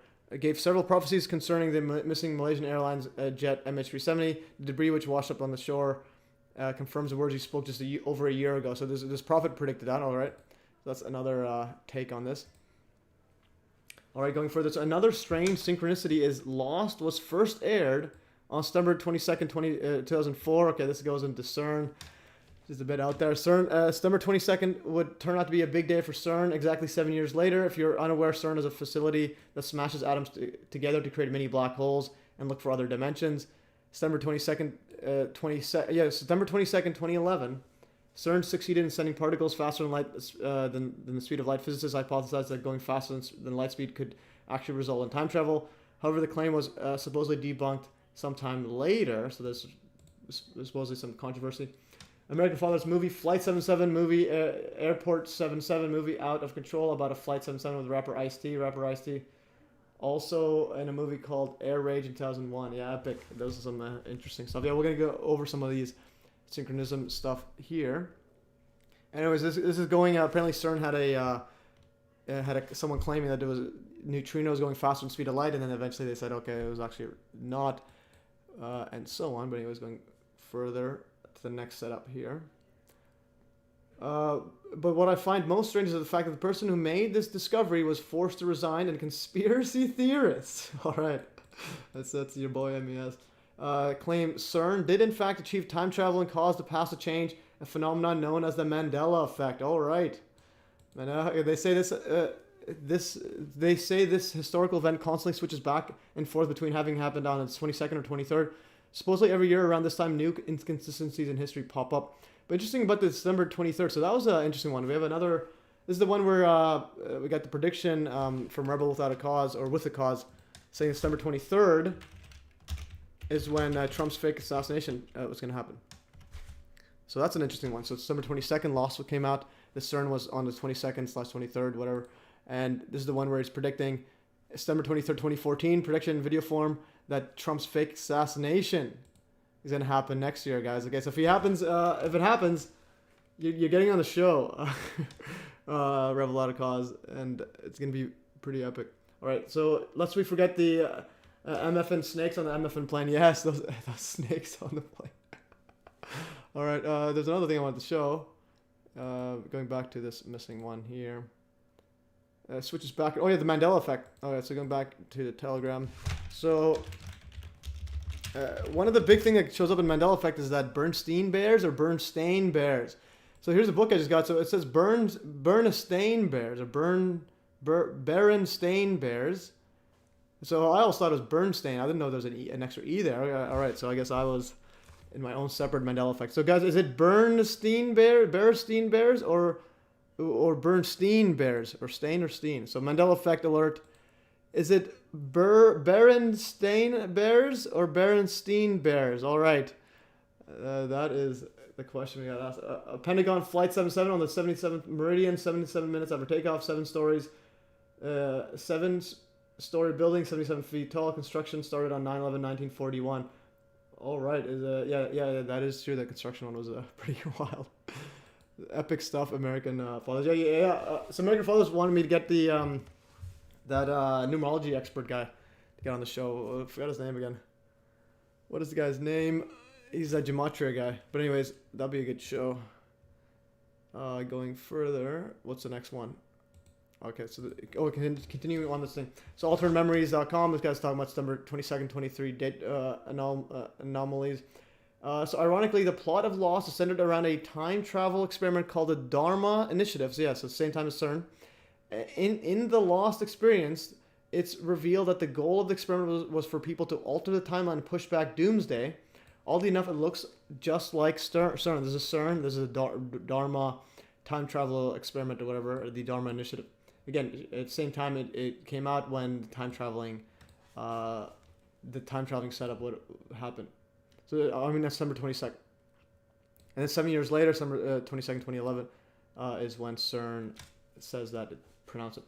Berenstein bears. All right, it's pronounced Berenstein bears. Yeah, that's how I pronounced it. Yeah, but then I didn't know there's an extra R there or something.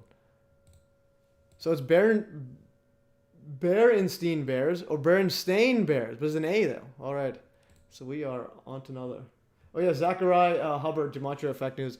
Yes, for sure. Going further, so I've listened to a talk of his. He was talking about a lot of synchronicities with 9/11 and Ground Zero and so on. But then he concluded that it was a nuclear bomb event. But I'm like, no, you got to close. But like I always said, don't get lost in the numbers. The numbers have to match physical reality. So in other words, yeah, it was Ground Zero for directed energy weapons, not nuclear bombs. Anyways, going further, okay, so, ironically, the plot of, we got to that, CERN compared to Dharma's Initiative, so we got this similarity. And it keeps going on. Coincidentally, the Lost experience was an alternate reality game. Remember that the voicemail received by Ty was thought to be an ARG as well. Similarly, the investigation sparked by Ty's thread uncovered the date of a supposed doomsday event, April 18, 2018. Many speculated that on this day there would be an alien invasion. Obviously, this didn't happen, but perhaps uncovering the planned pushback doomsday, like in the Lost game. With UFOs now in the news, the idea of an alien invasion or apocalyptic event seems more relevant. Even more relevant. If you've read my other threads, I think the apocalypse has something to do with something known as the Black Sun. Again, the Black Sun, Saturn, Storm Cube, etc. Oddly enough, MH370 also has connections to this concept. The Black Sun is a symbol that some say represents a portal to somewhere beyond space and time. This strange mural dedicated to the disappearance of MH370 depicts a plane flying straight into something resembling a black hole. The portal seems to be luring the passengers inside by telling them to come in. And again, the reason I'm going over this thread is this thread was before Ashton Forbes made it go viral, made the MH370 go viral. And this is a mural right here. Let's check looks like right here. It's epic. So there's it's literally going and says, come in, how chill. His mural and his flying SOS and his flying straight into this black hole. So that's interesting there. So next, and another mural seems to depict this as well. In this picture, we see a plane flying right into what appears to be a tear in the fabric of reality. Yet another mural shows the missing flight returning through one where the passengers of MH370 take taken to another dimension. All right, so we got right here, mural right here. This is going through it. This one's coming out of it, and they're opening it up. Hope springs eternal. Let's open this up bigger. These are some epic stuff. And there's another one with these hexagons, and it's going through there. And again, remember, Saturn has a hexagon on top. Saturn hexagon storm. Yes. So that is one of the most mind-boggling things I've seen. Actually, is Saturn has a Saturn has a hexagon on there. All right, but I think I showed someone using a liquid actually showed that rotation that you can actually form this hexagon like that. That's pretty cool. But anyways, so Saturn literally has a hexagon on top. There's a hexagon right there, and it's flying through it. All right, going further. Some suspicious murals show MH370 piercing the matrix barrier. So now here's some other stuff. So this all seems reminiscent of Donnie Darko, a movie about doomsday, time travel, and a plane falling through a black hole in the sky, just like in Lost. The main character, who's guided by a demonic humanoid rabbit, is tasked with closing a time loop and stopping the apocalypse. And the black sun, I'll make this even bigger. Yeah, there's some bigger text. The black sun is also symbolic of Saturn, which was known to the ancients as a god of time. Saturn is also famous for having a hexagon on its north pole. All right, I just showed it. In the painting above, we see MH370 trapped behind a net of hexagons. Were the passengers victims of a groundbreaking Saturnian ritual? Obviously. All right, 343 firefighters died on 9/11. 7 times 7 times 7 is 343. Epic. Jim Carrey movies point out a lot of Mandela effects. Interesting. Okay, so Jeremy Bartlett says it's not the pronunciation. Its effect is whether it was Bernstein or Bernstein. Also, Monopoly guy's monocle. All right, what was that? Was interesting. Monopoly guy's monocle. I mean, I have something really important to tell you about deja vu, but you've probably heard it before. Oh, okay, now we got something. All right, epic stuff. I get the joke. All right, that's a good one. All right, so going further, so there's excellent research by Enter the Stars. All right, this is the guy that sounds a lot like Days of Noah. If you've seen them. Anyways, some people think it's actually him and Days of Noah are the same person. So Enter the Stars.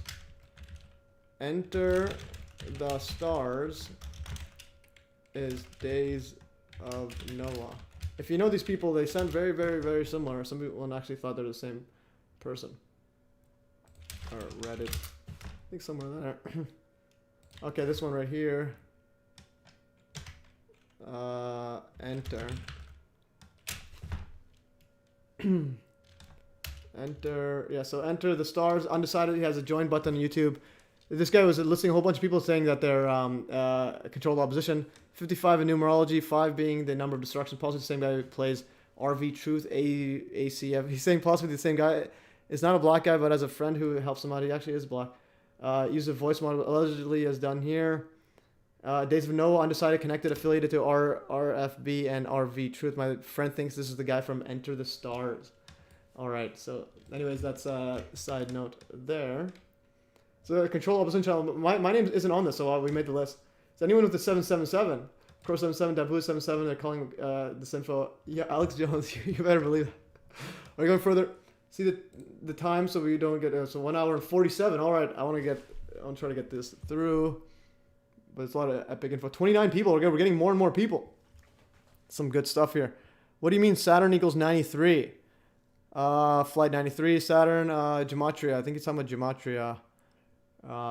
Saturn, is that in normal? The main one I like is the Sumerian one, because that's the one that's got a lot of 666s. But anyways, gematria. Nicholas 1968 is a great YouTube channel. I just saw that tag in that thread. All right. Oh, so in that thread they're calling him out. All right. Let's see what if I undelete it. Controlled opposition, a call for uprising. Richard from Boston. This guy's going. He's calling people this info because their numerology shows up in 66.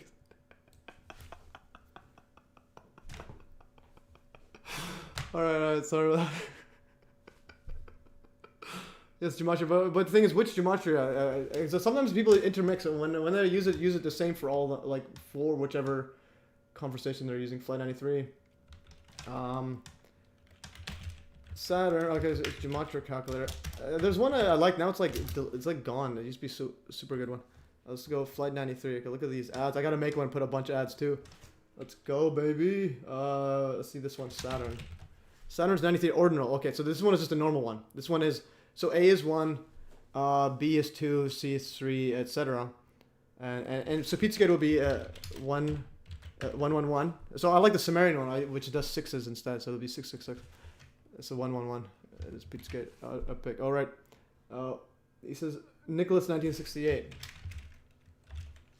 Okay, Nicholas 1968. Epic. Is there anyone here that you guys don't think is control opposition? Stu Peters, former rap artist. No way. All right. We are on another level here. Okay, I'm going to close that. Going back to here. Going back here. So Days of No. Excellent research. In the movie The Man of Steel, a trident-shaped UFO crashes off the coast of Australia, just like the Malaysian Flight 370. So I think this was Australia. Let's see if Australia. Yeah, so it was off the coast of Australia. Where did it fly? There's Australia right there, and I think it was flying over here, and it disappeared somewhere there. Let's see where it disappeared. Map showing the scheduled destination of the flight and wider. So it's flying from here to Beijing, and off the coast of Australia. Anyways, it's pretty far off the coast, but it's still there. Okay, so we got that. And so the movie this is the Malaysian Airlines logo. They got the Trident, and this one looks like a Trident as well from the Man of Steel. And then Australia, just like the Flight 370, Man of Steel, and in simple geometry equals 110. All right. Australia, where 370 went down, is over there. Going here. Bizarrely, in the same movie, an explosion has a number 370 written on the debris. There's an explosion, and there's a number literally 370 right here. Let's zoom into this. 370. It's hard to see. Yeah, actually, I think it's because I'm like blinded by the light right here. 9/11 left is 119. 111 days of the year. All right, American fathers on another level with these gematria. All right, let's continue. Okay, Timothy Sullivan actually got an email.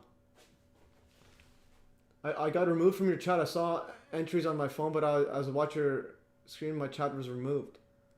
Okay, so Timothy Sullivan got removed. I got an email saying he got removed. Email subscription. But as I watched your show, my chat was removed. Photo evidence compare. These are top live. I just want to check the stuff right here. I'll just share it right here. Getting a message right now from Timothy Sullivan right here. Actually, I don't want to show the email. So just open new tab instead. How do I like show stuff? Okay, just compare these images. Let's go back here. Where's the two images? I just see one image compared to two image. All right, let's go here. Okay, Timothy Sullivan. Oh, please don't. The Gematria guitarist. You should check out Hoax Wars. He's done some funny bits about that guy. Well, that guy is I think he's a bit shady with the Gematria guy, but again, if he's on my channel, I'll tell him 9/11 is the big one, and so on. It's more about promoting myself, but that'd be interesting to see what kind of numerology he has, because not many people like have difficult questions, or I would ask them. Yeah, and because I would also go over the people that claim, like, supposedly debunk him, and then go over, and he's also made some predictions that were, I think, a bit off. But anyways, that's the realm. Also, I was born on 11/11/111. That has numerical significance. Jeremy's born on 1111. Unreal, Jeremy. You're the oldest person we know. All right. Anyways, the number ones again. You have to be very careful with the numbers. So you don't lose your sanity. Okay. So the next one, even stranger, in the 2013 film Man of Steel, released prior to the vanishing. So again, 2013, a trident-shaped UFO that resembles the Malaysian one that was just above. Malaysian Airlines logo crashes off the coast of Australia, just like MH370 did. The movie shows the coordinates of the UFO being 3776. Here we see some more numerology work, but it gets weirder if we type the opposite coordinates. So 37 north instead of south, north. And then this is 76 degrees. You get the location of King Neptune's Park on Virginia Beach. All right. At the park, there's a statue of King Neptune holding a trident. The streets leading up to the park, which are adjacent to the 33rd Street. Okay, this is a bit interesting. So you flip the coordinates of that movie's UFO, and then he'll get the trident shape. So there's Neptune right here, and there's a 33rd Street is just adjacent to it. 37 north, 76 west. Neptune, Virginia Beach. All right, that's the trident right there. Ironically, Virginia Beach is an hour from Middlesex, the town where Donnie Darko takes place. In Mission Impossible 3, another movie centered around chasing a white rabbit, there's a scene where the Malaysian Airlines logo can be seen from behind, revealing a hidden 666. All right, this one is interesting. All right.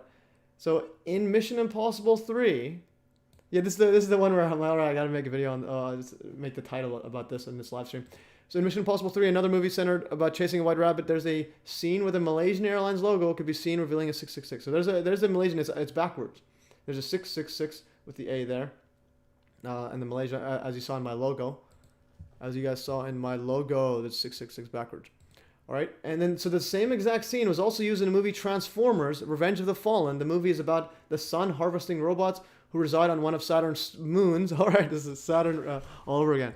I find it odd they reused the same footage with focused emphasis on the Malaysian Airlines logo in reverse to signal 666 for two films released roughly 3 years apart and both prior to the disappearance of MH370. So this is Mission Impossible 3, 2006, at the 1 hour 34 minute 05 seconds. There's the Malaysia backwards 666. And then Transformers: Revenge of the Fallen 3 years later. In 2009, at the and now this is at the beginning now. It's 2 second 14 seconds. This is near the end, near the beginning. They have the Malaysia backwards 666, and there's Shanghai, China 221 14 hours later today. So and this is all before the movie. So this is pretty wild. They're using the exact same footage. What are they doing? They're just Timothy Sullivan says wild. Yeah. All right, now you know why I made that video. Relevantly, Boeing P8. A Poseidon, which is Neptune with Trident. Is that a Poseidon? I think that's what it is. Poseidon is one of the 12 Olympians. Yeah, this is the Neptune with the Trident, I think. Yeah, this is the Neptune with the Trident. Okay, remember the Trident is the Malaysian Airlines logo, and then we had the Neptune logo opposite of that, getting to there. You get the Trident there, and now you get the Malaysia has a Trident in their logo. They were using a search for MH370. So Poseidon, Boeing P8, again that was a Neptune with the Trident. That's Poseidon, and they used the Boeing P8A Poseidon, the plane that may find the wreckage of missing Malaysia Airlines MH370. This was on March 18th, 2014. Reference LXXVI Vinos Tabertos. The YouTube channel is pretty epic. I've seen a lot of his Trump. Decoding and stuff. He has some 9/11 was pretty epic too. So this plane is supposed to find it. This is the Poseidon. This is one that was looking for the Malaysian Airlines one, and it's a $35 billion. It's brand new airplane. The U.S. Navy wants its primary hunter of enemy submarines. Gets his first workout doing something very different. So the key part here is billions. All right. So if you ever wonder, well, what's a PsyOp for? The disappearance. Well. Extra use of military funding. Billions and billions and billions. That's one plane. One plane. They get a brand new $35 billion plane to go look for this PsyOp plane. All right, so we got that. Going further, this is another one. In the Manda movie, the coordinates for the Trident UFO attack were revealed to be 37676 east. The line perfectly bisects and gets similar to this. Perfectly bisects the equator and prime meridian and cross. Equator. Okay, but the thing is, I think the reason it's that is because you literally are flipping it about the equator. So this is just basic coordinates. Anyways, you go backwards 666. So in the film Man of Steel, the coordinates of the Trident UFO attack were revealed to be the locations of the King Neptune statue in Virginia Beach and the GPS blackout location of MH370. Yeah, so we got it right here and over there. Revealed to be the locations. This is the coordinates. Yeah, all right. When you connect the line between the two coordinate locations for the Trident UFO's attacks, the line perfectly bisects the precise point of the equator and prime meridian cross. I think that is the zero coordinate. Yeah, that's a zero axis. No, I mean, it's the entire project cost $35 billion. Oh, okay. So we got some corrections here. So the Boeing brand new airplane. We'll see how much the cost is. So it's just okay. So we got some fact check going real time. Boeing P-89 Poseidon. Paul Lovelace says this is the entire project to create it. Okay. Wiki. Let's see the cost. But again, it doesn't really change too much. It costs that much to make it. So let's see the cost. And then you also got to maintain it and so on. All the people the aircraft is now selling for 150 million, down from the forecast of 216 million. All right, we got some corrections here. Had saved Okay, cost of production. The cost of production was that, and then now they're selling it for 150 million. Again, that's why I have the chat on here. 80 million, I think. 88. Oh, the American Loveless. What number does that channel equate to? 88. So anyways, Paul Loveless, thanks for the correction. Epic stuff here. I'm gonna put this to the correction here. Actually, actually I didn't put it in the links. But anyways, so you guys, real-time correction. Paul Loveless. Epic work, Paul. Just shows up late and just provides some fact checks in real time. And this is where MES separates from others, guys. You can live correct in the chat as we speak. You can go and fact check. I love you too, bro. All right, accuracy. Right. Going for what significance is 88? 88 is pretty interesting. It's the moon and the sun both move in 88s when you take a photo of the same place. So it's like sun moon 88. There was a, how do you spell analoma? I think it's like something like that. And I think it was from that channel, analimum or something. Okay. And then let's go with this LXX. What is that full? This is an interesting part. The 88 is pretty interesting. YouTube.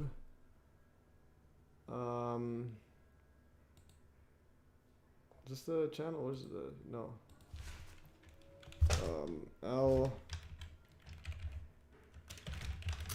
Trump, is it? Where's that channel? I think I'm like subscribed to it. Okay. How do you spell it? LXL. LX, yeah, LX Venice, whatever. And I think he had it in here. Analemma, something. 88. Alright, why 88 is connected to the eclipse? And let's play this video.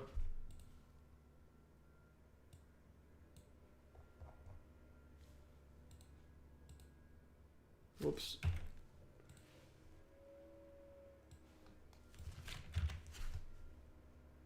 But yeah, so anyways, going back to the thing, yes, Timmy Sullivan said he's room to a chat, but I don't know why. Is this playing a thing? Solar. Okay, so the solar eclipse, and play this fast. Okay, so we got the sun, there's the moon. If you take a photo, solar and Alma in 1 year. Oh, Maui Fire is 8.8, that's nice. So if you take a photo of the sun from one spot every year, for example, let's say you take a photo every 10 p.m., you're gonna get a shape that looks like this, and throughout the whole year. You get a shape that goes into it. It's called the Anamella or whatever, and it shows a number 8, like off track like that. So this goes 8.8. I'm just fast forward. Whoops. And then the moon is every like month. So lunar or whatever. So if you take a photo at the same spot, and you'll see it move in an 8 shape. And so there's a lot of connection to the sun moon duality, mumbo jumbo, light and darkness. So 8.8 represents the over here 8.8. All right, so that's some next level 8.8 stuff. Alright, so this is where I kind of like, for a lot of gematria and numerology people, it's like, try to get as many topics, as many info, physical and numerological together, and then, before, jump into any conclusions. So 8.8 is I think, is a special number. Alright, going further. Okay. Okay, so when you connect the line between the two coordinates, okay, I think that's just flipping it. If you have 37 north, if you have 37 south, flip it, it's going to go north. And then if you flip the 76 east, it goes west. So again, you got to be careful because this is just, might be just, I think this is just straight up just math puzzle, not a synchronicity. Alright, going further, the initial flight path of MH370 after departing from Kuala Lumpur encode esoteric number 777 in distance and 911 in location coordinates before heading on its mystifying southerly path into the vast Indian Ocean. So this is an interesting one. So number 777 is shown and written over and over regarding Flight 370. It was a Boeing 777. I decided to measure 777 nautical miles from Kuala Lumpur to see if there were any good numbers. I followed the projected flight heading provided by the commercial investigators, going from Kuala Lumpur over to here, and it gets 911 right there. There's some other stuff here. So 777 nautical miles from Kuala Lumpur, and the last known heading, so going in that direction, is the location, and then you'll get 9 degrees 11 minutes north and 90 degrees 11 minutes east. So that's an interesting setup. So it's just the same direction, put 777 nautical miles, and he gets this 911 there. So you can double check that on Google Earth, but I think he's right. Well, you are flexing here with your knowledge. All right. Paul's impressed. Let's do this. So Paul's usually not impressed either, guys. It's hard to impress everybody. But so if he's impressed, we're doing it live. Okay, the Galactic Radio. Shout out to American Fathers too. Whoop whoop. Yes, he's on to something. And anyways, I'm gonna go drink some water in 1 second. I'll be back. Oh.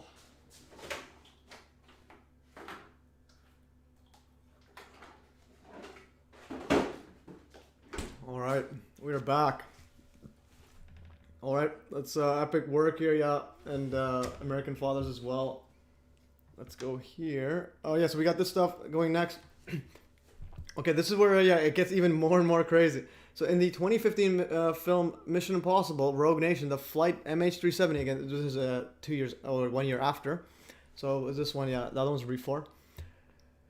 So in the 2015 film Mission Impossible: Rogue Nation, yeah. But this one is kind of like they're kind of milking it or egging us on this PsyOp.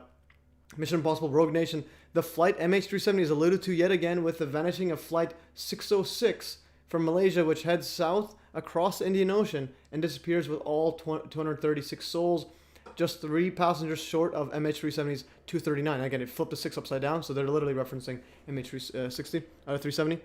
Passengers in what is obviously another blatant reference pointing to the vanished MH370. Ethan Hunt. Water also has a numerical value to quench thirst. Unreal, Jeremy. All right, this is a bit too much. How do you get that emoji? Okay. I thought you only paying members get emojis. Just joking. So Ethan Hunt, the protagonist of the film, played by Scientology actor. I love the way they also include Scientology. Tom Cruise is connected to the extremely important Corona Eclipse sign and the Freemasonic pyramid with Ive Horus. Also note the checkerboard floor. So Ethan Hunt. Remember that name. Ethan Hunt is the character in Mission Impossible, made 1 year after, and has the clear allusions to flight MH370 is the year after. So another one vanishes. Where's flight 606? They're talking about flight, and so they're milking that MH370 as much as Ashton Forbes as well.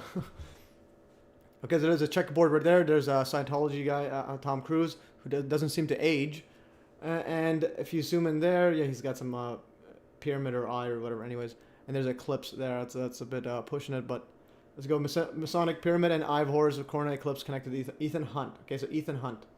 Strangely, in real life, the leader of the Reward MH370 crowdfunding campaign for victims of MH370 was a man by the name of Ethan Hunt. All right. So this movie was played by Tom Cruise as Ethan Hunt, and in real life, Ethan Hunt was the guy who made the crowdfunding campaign.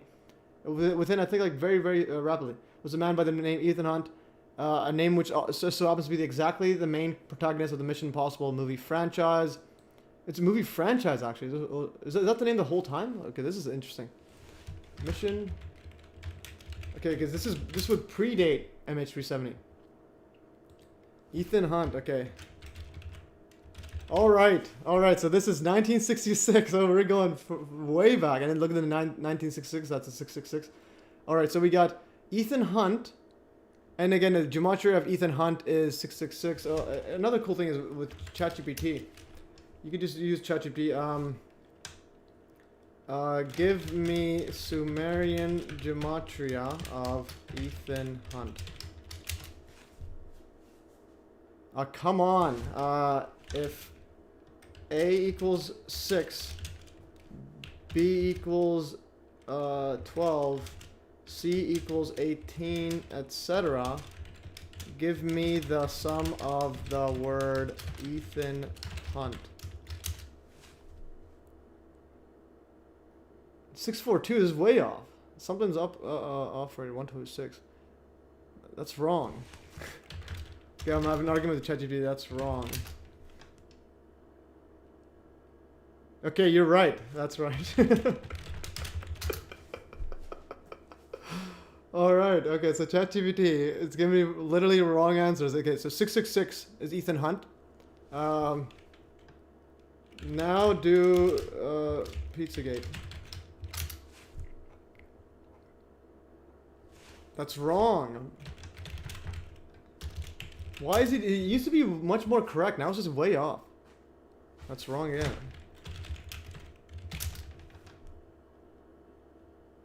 It's wrong.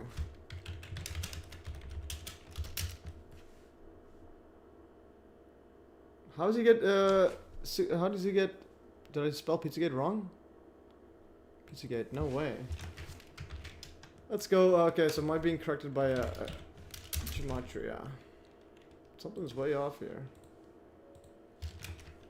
Okay, just click it. Pizzagate. Yeah, it's 111 times by 6 each one. Okay, so I'm gonna do side by side. Sorry, bear with me, guys. I'm just like, whoops.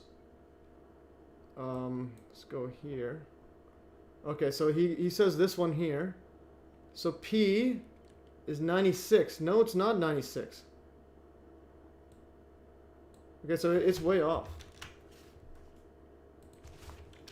16 times 6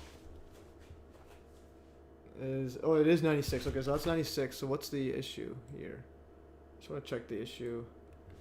Sorry for this. I'm just having a debate with ChatGPT. Sumerian 666. I know. I just don't know why he's insisting that ChatGPT is insisting it's not 9 156 156 and then 6. So G. T is 120. 6 times 20 is 120. 5 times 6 is 30. 42 divided by 6 is gonna be 6 times. Oh, where's the 42? 7. 6 times 7 is 42. Yeah, that is it. Something's up here.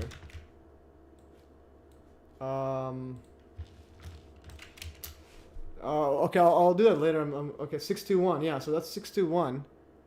But what's this right here? 5 times 6, 120.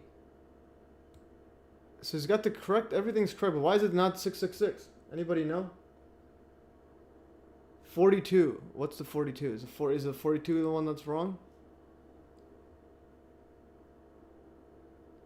Click ciphers in white letters. Okay, anyways, I'll do this for another day. I have absolutely no idea. Oh, actually, I have my gematria calculator. My gematria calculator. Yeah, this is how you can tell I'm a mathematician. Okay, so Pizzagate is 666. Let's see. Pizzagate is 666. So the first letter is, I'm gonna show this ChatGPT. Okay, I'm gonna do this. Okay, I'm gonna bold this, bold all these. So Pizzagate right here. So we got 9654. Oh, there's an I. Yeah, how does he get an I as a 9? That's it. There it is. This is 54. Okay, this is wrong. I is A, B, C, D, E, F, G, H. I is 9 times 6 equals 56. And not 9. Alright. The real-time correct ChatGPT. Okay, Pizzagate is exact match. Yeah, I know. I just want to know what's going on here. 9 times 6 is 54, not 56. Yeah, that is correct. Is it? 9 times 6. Let's see, what is it? Okay, so he corrected me. Okay. Oh. Now, give me the correct sum for... Okay, give me the correct... Let's go, baby! Okay, so we... All right. Okay. So I outwitted a AI. All right. So AI takes over the world. We're screwed. Okay. So let's continue back here. Oh, cipher options. Click shortcuts. So tell me something here. Cipher. Where is the word cipher? Oh, there's cipher. I'm like blind. Cipher options shortcuts. Click. Oh yeah, there's the this was I was looking for this actually before. I'm like blind sometimes. All right, Sumerian, we got it. So Sumerian is 666, yeah. All right, yeah. All right, who's that? Yeah, American Father Jeff. Thanks for that. That is epic. And I'm actually gonna make my own calculator because I don't like how these are. I'll make mine better with better ads. Okay, let's continue further. Because I am losing patience. Okay, so we have 2 hours and 15 minutes. Okay, let's try to speed this up. We have 26 people, and let's continue further before we go crazy. Okay, Ethan Hunt. So again, Ethan Hunt, and then is the protagonist of it. All right, and then strangely, they literally have Ethan Hunt as the guy. So strangely, we realized the leader of the Reward MH370 crowdfunding campaign for victims of MH370 was a man by the name of Ethan Hunt, a name which just so happens to be exactly the main protagonist of the Mission Impossible movie franchise from 1966. Remember the 966? So 666, 9 is upside down. Let's go here. MH370 family seek $5 million for reward and investigation. And then you go to Ethan Hunt. So they're seeking $5 million to investigate it. Project leader Ethan Hunt. So the effort was being launched Sunday on the fundraising website Indiegogo 3 months after. So we got 3 months after. And this article was from June 7th, 2014. So right away, they had Ethan Hunt. And now a year later, they have Ethan Hunt doing a movie, Mission Impossible, about Flight 606. And it was a 66. Okay, there's this missing a 0 there. American Father's going to ask, where did you learn this stuff? It's wild, bro. Genuinely asking. You're amazing. I think you got a lot of it from a lot of sources, but also the Zacharias book's pretty epic, I heard. All right, going further, coming back full circle, we discovered that 2 films of this very franchise, both Mission Impossible 3 and 5, have direct references to MH370 contained within well-hidden scenes, which are importantly linked to the usual occult symbolism of the Antichrist beast, always depicted by the Freemasons as their, quote, chosen one and the messianic hero of their secular world empire. And the name Ethan Hunt was chosen for its key value of 111 in the English Sumerian, which is 666 in the English Sumerian cipher. And the reason I like Sumerian is because apparently base 6 was the original number system. Instead of like the Sumerians had base 6, we have base 10. So 1, 2, 3, 4, 5, 6, 7, 8, 9, 10. They had 1, 2, 3, 4, 5, 6. So use that as the cipher, which counts by 6.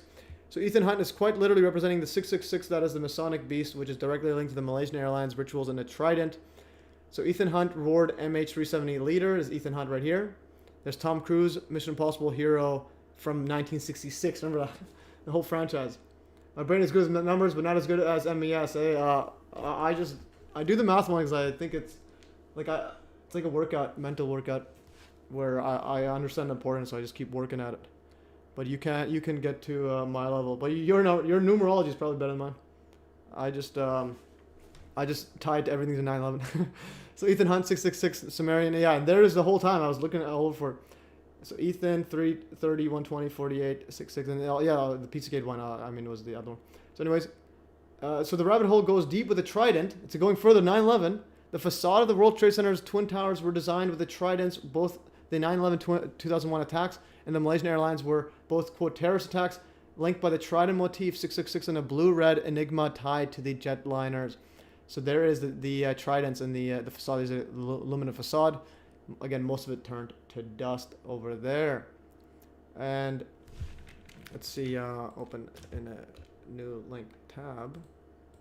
Yeah, so there's the Trident epic stuff here. And there's the so the Trident there. There's the facade of the World Trade Center. Trident's 9/11 was emergency.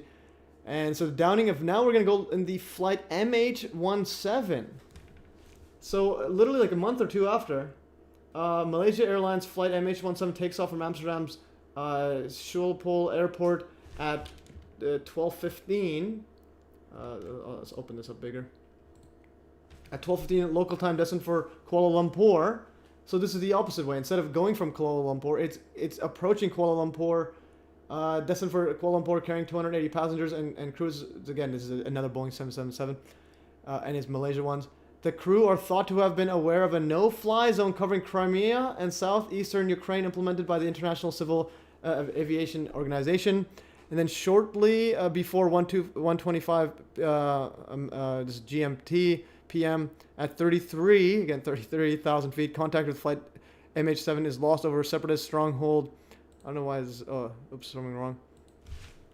I don't know why it's blocking that. Anyways, how do I zoom in and scroll it? All right, going here, yeah, so separatist stronghold, yeah. Over separatist stronghold near the Russian border, suspected of being shot down by Buk missile launcher. So this is MH17 launched was struck it. So the Boeing 777 200 ER passes over Germany and Poland before crossing into Ukraine. And again, what's happening now? Ukraine-Russia war, and then you have Ashton Forbes popping up at the same time. Buk 9K-37 missile system, NATO codename SA-11 Gadfly, introduced in 1980. Again, it is shot by this thingy right here. Each missile is 18 foot long with 70 kilogram warhead, and it's guided by radar station on ground. I believe that's in there somewhere. Anyways, or a radar station elsewhere. It's pronounced Schiphol Airport. All right, I'll pronounce. I'm probably the worst at pronouncing. Devil also, you guys probably knew that. Trident is a so the devil as well. Trident is an insignia of Navy SEALs. Yes, indeed. So again, we got the MH17. MH17. Let's go to the MH17. Wiki MH17. The March 8th was the MH37. Now we got the MH17. July 17, 2014. Literally shot down right after the other one disappeared. All right, and so in other words, this is a predictive program in my view for World War. And 283, the other one, I think it was also 283. No, the other one was 236 or something like that, yeah. All right, going further. This Reddit thread is absolutely mind-boggling. Going further, I'm going to start closing this, close this, close this. Mission Possible, we got the Mission Possible stud up there. And Poseidon, yeah, the Poseidon there. And now we got the Reddit going back here. Okay. And here's some other 777s here. So the destruction of MH370's sister jet, Malaysia Airlines MH17 by a Russian Buk missile over the Donbass of Ukraine also occurred in 2014, just months after the vanishing of MH370. Note that the Ukrainian CIA-led coup began that year. Again, that's also in 20 years as well. Ukraine. Let's see what else happened. Ukraine 2014 wiki. So we got some epic stuff going on here. While Ashton Forbes talking about teleportation, we got World War going on, and it was in March. So this began in February, and then in March is when the MH370 disappeared, and then I think June the other one disappeared. I'll keep the MH17 open. MH17 wiki. Okay, flight. So we got these two. This one, July 17. And then May is when those videos come out. So it looks like it's all coordinated. Something's going on. All right. And then we got Ethan Hunt setting up millions to investigate. Yeah, and remember, he set up raising $5 million to investigate, saying that it was and they encourage a whistleblower to come forward. And now we got Ashton Forbes saying we got a whistleblower coming forward. It was teleported. All right, let's go. Where's the missing right here? Okay, the destruction of MH370 sister jet Malaysia Airlines MH17 by a Russian Buk missile over the Donbass of Ukraine also occurred in 2014, just months after the vanishing of MH370. Note that the Ukrainian CIA-led coup began that year in 2014.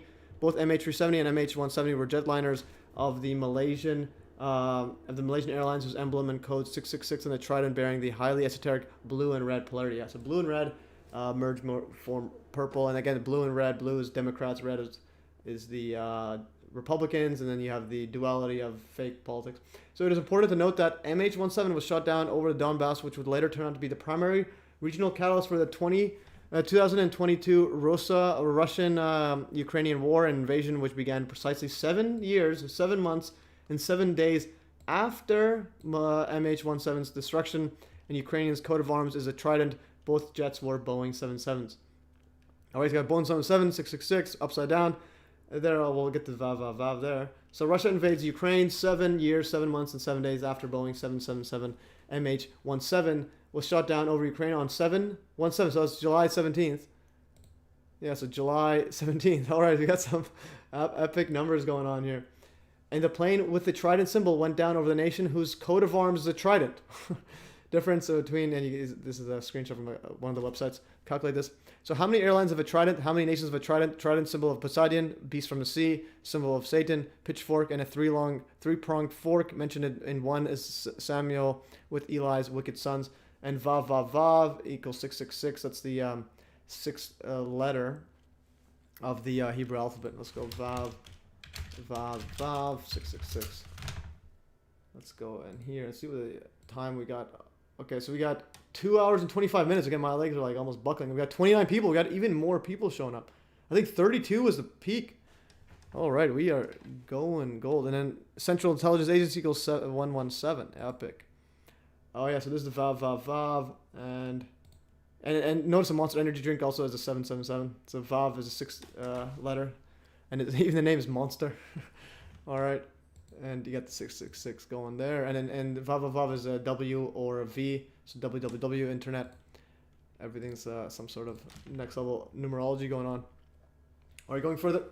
So the Trident is a 3-pronged fork. The Trident is mentioned in the Bible, but only once, and is used by satanic forces in relation to blood sacrifice. The Jewish Old Testament records that when the tabernacle, temple of Yahweh, or WHYH, was at Shiloh, the priest became corrupt. 1 Samuel 2 recounts the practices of the wicked sons of Eli, and Eli's sons were scoundrels. They had no regard for the Lord. Now it was a practice of the priest that whenever any of the people offered a sacrifice, the priest's servant would come with a 3-pronged fork in his hand while the meat was being boiled, and would plunge the fork into the pan or kettle or cauldron or pot. Whatever the fork brought up, the priest would take for himself. This is how they treated all the Israelites who came to Shiloh. And this is 1 Samuel 2:13. -14. This is a new international version, I believe. So 3-pronged forks, like the one mentioned in this text, have been found at a number of archaeological sites where sacrifices were offered by the Canaanites to their satanic pagan gods. The trident and tongs pictured below is echo and is said to date to the 14th and 13th century. There's a 3-pronged fork there, and so on. So there's some of these found there. Epic stuff. So in the book of Revelation of the New Testament, the beast from the sea is actually a direct symbolic representation of the Antichrist himself. Poseidon/Neptune with his trident are used by the Zionist Freemasonic Kabbalists as primary symbols of the Antichrist beast, whose number is 666, a number which further resonates with 777. So the visual link of Vav 6 to the Latin number 7. MH370 is figured to have crashed into the watery depths of the Indian Ocean with its victims alive. And there's the Poseidon. And then you got Aquaman, literally the devil. A tide is coming, and his beast from the sea. All right. This is an epic stuff. So Ethan Hunt was the event quoting the movie, not the movie predicting the event. And Ethan Hunt character is in 1966. Oh, Peter Graves was Jim. Okay, so when was it? It was a 1996 movie character. I don't think the TV characters had last names known to one another. I don't know what do you mean. So Ethan Hunt, let's go Mission Impossible. Let's go. Ethan Hunt. No, Ethan Hunt is the character of the 1966. It says. I don't. The 1966 show didn't have an Ethan. Peter Graves was Jim. Who's Peter Graves? There's no Peter Graves. I don't know what we are talking about, Tim. So Ethan Hunt is of the Mission Impossible. And then Ethan Hunt was the guy that was raising money. So this guy's raising money, and this was I think 3 months after he makes an Indiegogo campaign. So project leader Ethan Hunt. And then there's a movie a year later about Mission Impossible that directly referenced the thing. I don't think okay. Anyways, that is for another day. Going further, so Neptune, Poseidon with Trident, Aquaman, Sea, Tide is coming, Beast from the Sea. No, it's number 666. We got a whole lot of numbers there. The TV shows Lost, Manifest, and Departure all center around commercial jets that completely vanish without a trace, crossing into another dimension and returning with passengers that are affected by some supernatural, paraphysical, extra-dimensional phenomenon. Okay, Timothy Sullivan's Mission Impossible TV series first. Interesting. But yeah, so anyways, before MH370, the guy was Ethan Hunt. And then afterward, they make a movie about it. And then they had Ethan Hunt as the campaign funder. As this guy, raising $5 million. Or not this person, but the somewhere in there. Okay. This is one of the person lost. Supposedly. Alright, going here. So Manifest, these are Departure, all about that MH370. So there's a whole bunch of... this guy keeps going on and on. I definitely want to go through this before the live stream, but my knees are buckling. We'll just keep going. So the MH370 mystery takes an even darker turn down the rabbit hole where the numbers 666777 and 911 connect to the sinister rituals of the Thelamite, or Thelamite, or Thalamite, I don't know how you pronounce it. OTO, occultist Aleister Crowley, dubbed the wickedest man in the world, whose personal title was the Great Beast 666. And contact with extra-dimensional intermediaries and a clandestine global manipulation through the ritual sacrifice was a primary activity of Crowley's endgame. And this continues on into the present day through an ever-growing pool of initiated individuals carrying out the necessary ritual activities. Day to day, a cleverly observant researcher can actually follow this global trail of the 666, 777, 911 chaos rituals being carried out as time progresses. The plans of which are quite literally the secret process of Crowley's primary agenda on the world stage. The powers that be, TBT, are responsible for these deathly ritualistic activities. That are responsible for these deathly ritualistic activities are guided and encouraged onward by the dark spiritual powers in high places, which tempt, deceive, and guide the world straight into iron arms of the Zionist New World Order. All right, and most specifically to their chosen messianic leader in this new aeon who will rule it all, but only for brief or for a short time. So in search of the great beast, Aleister Crowley, the wickedest man in the world, 777, and the other Kabbalistic writings of Aleister Crowley. You get the holy books of Thelema, Aleister Crowley, Liber 777, it's a whole bunch. And now this is the MH17 National Monument in Vushhuizen, Netherlands, designed as a ribbon. The monument, when flipped upside down, reveals a Masonic pyramid with a horse eye capstone of the Zionist Illuminati cabal. Or if you go upside down here, well, this is the MH Malaysian monument right here. And it's supposed to be a ribbon.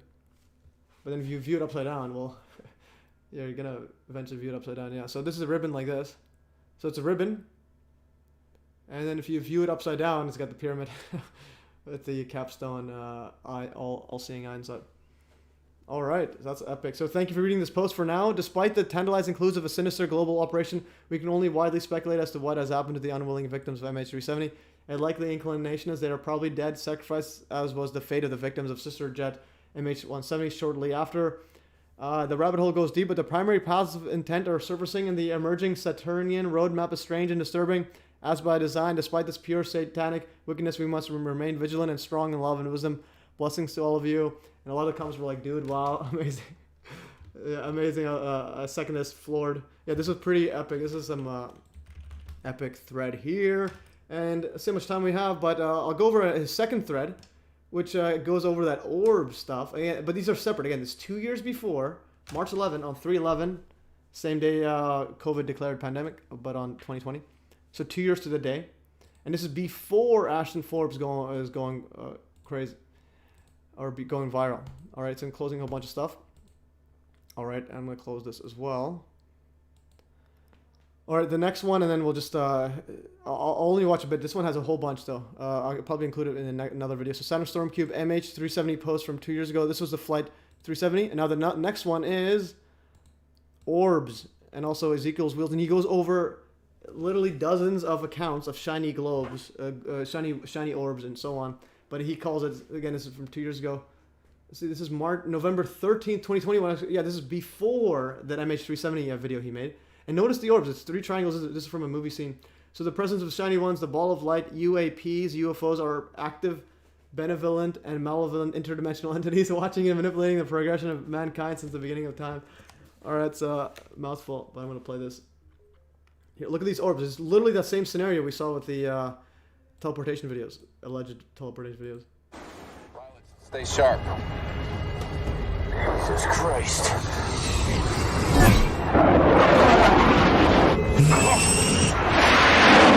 Pilots, get into formation.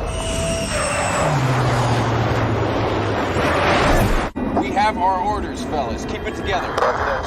Okay, yeah, so you see a bunch of these lights. I don't want to get a copyright claim.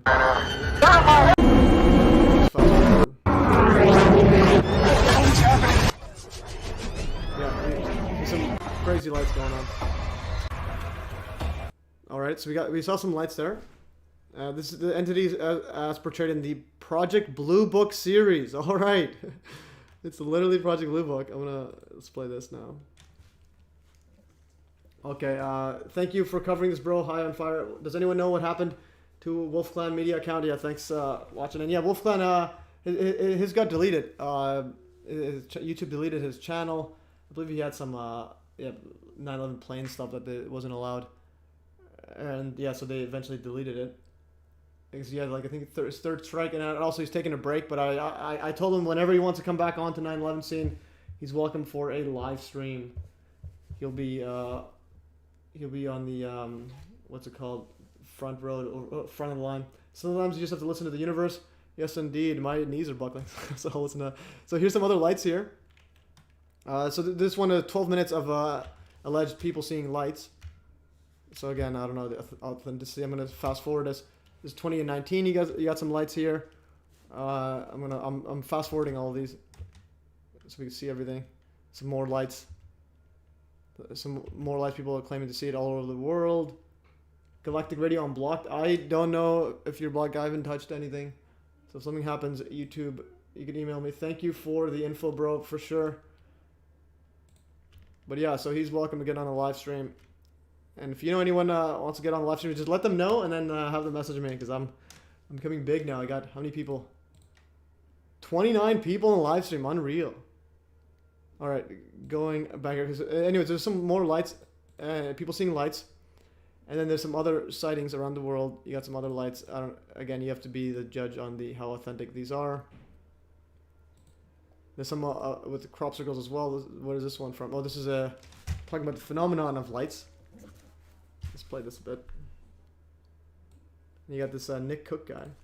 This is still in Nazi November 1944. One of the early interesting Foo Fighter reports comes from the 415th Night Fighter Squadron. I mean, yeah, that's Richard Dolan. But anyways, you can watch those and you'll see a bunch of claims of lights and so on. And then again, and then you had the Project Blue Book. It's literally telling you. Project Blue Book shows these lights, and now you have with the plane. You got the MH370 going viral because of Ashton Forbes and all his team. Well, again, not him per se, because he just posted it, and he has a whole, and everyone just shares it.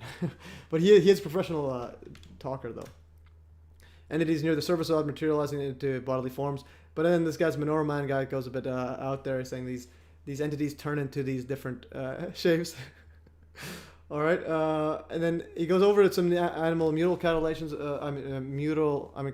mutilations, which a lot of these orbs have been seen near the crop circles that formed right after being observed before and after, and also the weird cattle mutilations, and so on. And then also there's historic accounts of these orbs from before even mainstream aircraft were around, and you could see some of these shapes right here. Some of these, even this story right here. Usually harmless, ball lightning sometimes cause distant death. They talked about it here. Ball lightning in Milan as observed by the painter Batti or whatever, and so on. So, and then some of them go indoors and interact with people and so on. There's another one like that showing around there. And there's a whole bunch of, and then he goes over a whole bunch of testimonies to this throughout time. And I'm not going to go over this. I read them all. Maybe for another day I'll read them all, but not today. You can see some here. So the two glowing wheels flew over the city of Hamburg, Germany. And see some other stuff here. This is August 1678 in England. Woodcut pamphlet published in 1678 tells of a farmer of Hertfordshire who, refusing to pay the price demanded by labor to mow his fields, swore he would rather the devil mow it instead. According to the pamphlet, that night his field appeared to be inflamed. The next morning, the field was found to be perfectly mowed by some infernal spirits that no mortal man was able to do the like. So, all right, and this other guy. 1637, Paris, France. Travelers marveled at 3 large stars surrounded by smaller ones with a long streak of other stars, and some of them were depicting a battle going on between these. And then engaging in intense activity, stars, and some other depictions of this 1561 woodcut of the Nuremberg sky battle, and so on. Interesting book reviews channel. Shows great info on UFO and cattle mutilation. And also, Richard Hall has some great videos on cattle mutilation. Let's go to Rich Planet. Let's go to the cattle. He has some in-depth look on this. Rich Planet videos, show all videos, and then you go to cattle or mutilations. Yeah, worldwide mutilation study, and so on. Mutilation. So there's a whole bunch here, guys. You check out all those. I highly recommend watching all these right here.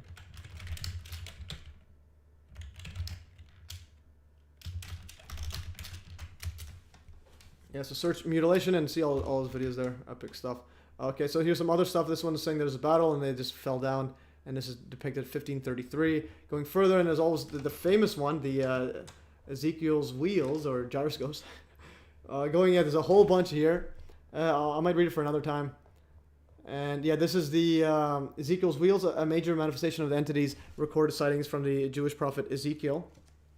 Oh, Timothy Sullivan with the donation, epic, $4.99. All right, let's go, baby. Thanks for that. So we have now 2 super fans, and we got $4.99 donation. All right, going here. Let's go. This is Ezekiel's wheels. Let's read what it says. Okay, so Ezekiel 1:13-14. As for the likeness of living creatures, there's another living creatures one.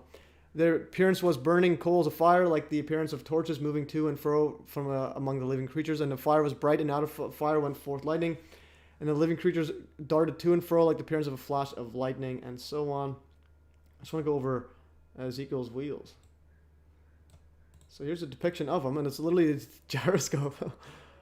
All right, wiki. So just check the mainstream of it. Oh, rational wiki of Ethereum.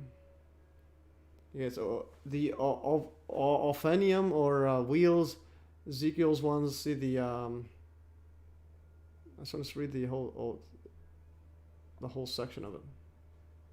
Why is there no all for many-eyed drones? Why doesn't it just show it? Chariot vision. Okay, I just want to check Ezekiel's wheels. Let's get the whole quote, and let's just click Bible Gateway. Let's just get some proper. Okay, wheels within wheels, like a gyroscope. Oh, okay, the headline is there. When I was 30 years of age, I was living with the exiles of Kabura River on the 5th day of the 4th month. The sky opened up and I saw visions of God. It was the 5th day of the month in the 5th year of the exile of King Jehoiakim that God's word came to Ezekiel the priest, the son of Buzi, on the banks of the Kabar River in the country of Babylon. God's hand came upon that day. I saw an immense dust storm coming from the north, an immense cloud with lightning flashing from it, a huge ball of fire glowing like bronze. Within the fire were what looked like 4 creatures vibrant with life. Each had the form of a human being, but each also had 4 faces and 4 wings. Their legs were sturdy and straight as columns. All right, where's the wheels? Okay, as I watched the 4 creatures, I saw something that would look like a wheel on the ground beside each of the 4-faced creatures. This is what the wheels looked like. They were identical wheels, sparkling like diamonds in the sun. It looked like they were wheels within wheels, like a gyroscope. All right, so we have some modern day interpretation here.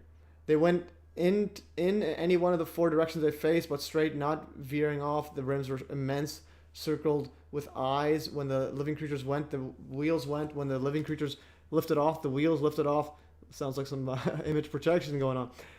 Whenever the spirit went, they went, the wheels sticking right with them, for the spirit of the living creatures was in the wheels. So projection. When the creatures went, the wheels went. When the creatures stopped, the wheels stopped. When the creatures lifted off, the wheels lifted off. And because of the spirit of the living creatures was in the wheels. All right, we got Galactic Radio, $5, epic. Please look at Delphi 21317 and Iowa 73112. 2 girls killed in both sacrificed. All right, so this is yeah, I think this is pretty much it of this part. Hey MES, are you familiar with Metatron's cube? If you spin it, it's like a gyroscope. Apparently, it's a step towards light bodies. Well, let's celebrate their first super on a live stream. How's it the first super? Is this super fan? No. What does this mean? Please look at. Oh, is this a live stream super fan? No way. Okay, so Miguel, please look at Delphi. Okay, I'll look at it quickly, but then guys, my knees are buckling. 21317. Delphi through. What am I looking at? Delphi girl sacrifice. Oh, well, what am I looking at? Delphi and 312. Are those dates? What are those?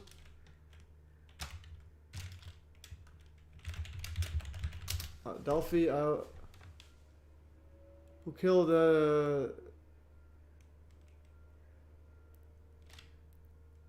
Iowa? This is last week. Oh, there's 213. Oh, the Delphi murder is possibly linked to identical case in Iowa. Could bridge guy be responsible for the deaths of Lyric and? I'm gonna copy paste this here. All right, I'll have a look at it. Put in the stream here. And another thing is Delphi murders. Those are dates. Okay, epic. Metatron's cube. That is familiar. Okay, and Metatron's cube. What it means is sacred. I think I have seen something like this. Oh, this stuff right here. Yeah. So this is a lot of this is in the a lot of this is shown in the DC city planning overhead view. But anyways, I will have a look at it. Metatron's cube, epic stuff here. Okay, I'll look at that as well. Anyways, July 13th, February 17th. Okay, thanks for that. And I am losing my patience. It continues further, and yeah, this guy, yeah, and this is actually a pretty epic post. This guy says this is one of the best posts I've seen about the phenomenon. Yeah, I just like he went through literally like all throughout time, and from latest to earliest. You got 103 BC, and what's the latest, the earliest one he showed? This is Judges 5:20. From heaven the stars fought for the courses they fought against Sisera, and so on. Some biblical ones and some more, going all the way to this one's executed as well. Executed. And then this other one here, this is from Japan at 1271, September 12th. At midnight, Nachiro Shoshin was being escorted to the beach to be executed. Before the fatal moment, a brilliant sphere as large as the moon flew over, illuminating the landscape. The authorities were so frightened by the apparition that they changed their minds about putting Shonin to death. Instead, they exiled him to Saito Island. So maybe one of the Freemason guys was caught, and then they're like, all right, don't kill him. We'll use some advanced tech to distract you. But anyways, that is losing some stuff. Some more stuff here. Alex Jones, do one more thing actually. We'll do Donnie Darkin, final president tweet. Okay, I'm gonna do three more things and then go. Let's see the live stream stats. We're almost at 2 hours 47 minutes. Okay, so the last 3 things and I'm done. Okay, so we go. Okay, yeah, so I'm gonna go. Yeah, last stuff. I'm gonna go. So Elon Musk, Pizzagate actor. No, it's another one. Okay, so Alex Jones. Oh, this one here. Okay, we'll go over this one first. This is the pagans. Okay, speaking about the pagan stuff, Poseidon and all those Neptune, whatever. So Thomas Jefferson, when they were planning the Capitol City building, this Capitol City building, you remember the January 6th Capitol City building, and the monument of it, is that George Washington or whatnot? But anyways, so they had an open competition. Thomas Jefferson decided that the Capitol's design should be chosen by a public competition. And then eventually he didn't like any of them, and he wrote. Then he said instead he wanted the Roman Pantheon, the circular dome rotunda dedicated to all pagan gods, was suggested by Jefferson, who later shepherded throughout several transformations. And this is literally government website. Oh, whoops. This is literally a government website saying that. The new video, check the evidence, by the check the evidence is wild. Yeah, if you take that cube and spin it like a gyro, apparently unveils a pineal gland, something like that. Alright, well, spin it, and if your pineal gland increases, let me know. and I will get on it. And then if you can bottle up and send me some of that liquid. So so this is the Roman pantheon in there. Thomas Jefferson is the 3rd president. It's still loading. This is literally the Temple of Liberty, building the capital for a new nation. Most approved plan. Literally talking about wanting it to be dedicated to all pagan gods. And this is Thomas Jefferson, one of the founding fathers of America. And then there's the rotunda inside.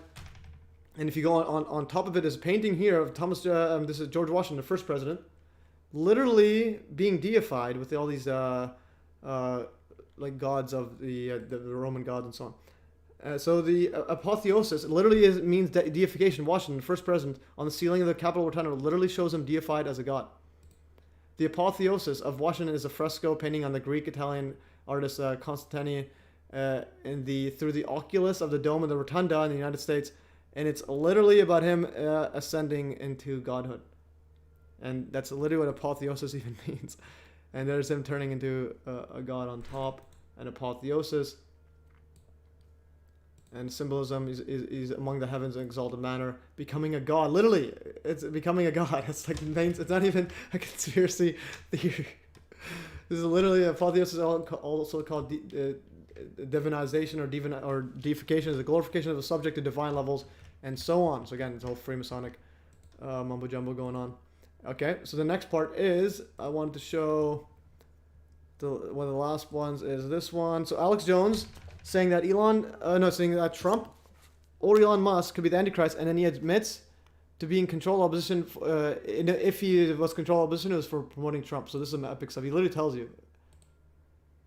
Whoops, unmute. Positivity into something messianic, which I mean, if you get a snapshot of Trump, he's a dark person, but also, I mean, look.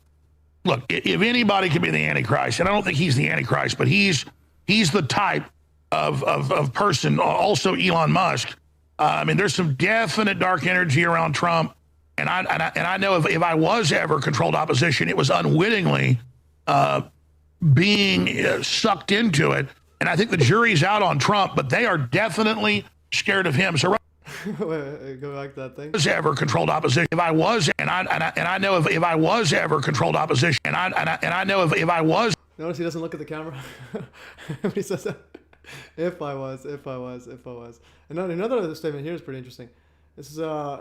I'm gonna stop you right there. I am Jewish. All right. I'm gonna stop you. That's interesting. I think his wife's Jewish as well. But anyways, no anti-Semitism in this channel. But that is pretty interesting stuff. All right, going further. Let's see, another one here is okay. The one more thing, and we're going, and that was so Donnie Darko like my MSNBC Trump equals final president tweet. So we mentioned Donnie Darko. Donnie. All right, so the Donnie Darkened. I tagged him in, and he replied to my post. MSNBC, Trump will be the last president if he wins again, and then he says, "Wow, they are foreshadowing exactly what will occur." And again, perfect timing to show this. All right, so I tagged them in here. 2.1 thousand views or impressions, epic. So while they are foreshadowing exactly. So MSNBC saying Trump will be the last president if he wins again. Let's play it. And in 2028. Quick last question. Yes or no to both of you. We saw Trump talk about, if I see a Democrat surging, which implies that he thinks he's going to run again in 2028. If he wins in 24, do you think he'll ever leave office? Tara, yes or no? No. The coup never ended. And if he gets back in office again, he won't leave. Jenna Ellis told us so. Yeah, easy answer. We've already learned this through the Georgia case and the Jenna Ellis tapes. He's not leaving. What a wonderfully optimistic note to end on. Tara Satmar and Frank Figliuzzi, thank you for your warnings. Much appreciated. All right. And then, so while they are foreshadowing exactly what will occur, indeed they are. And he gets more likes than I do, 19. Quick last question. Well, I get 2, but 3 bookmarks. Anyways, yeah. Quick last question. Galactic yes Radio, or no to both of you?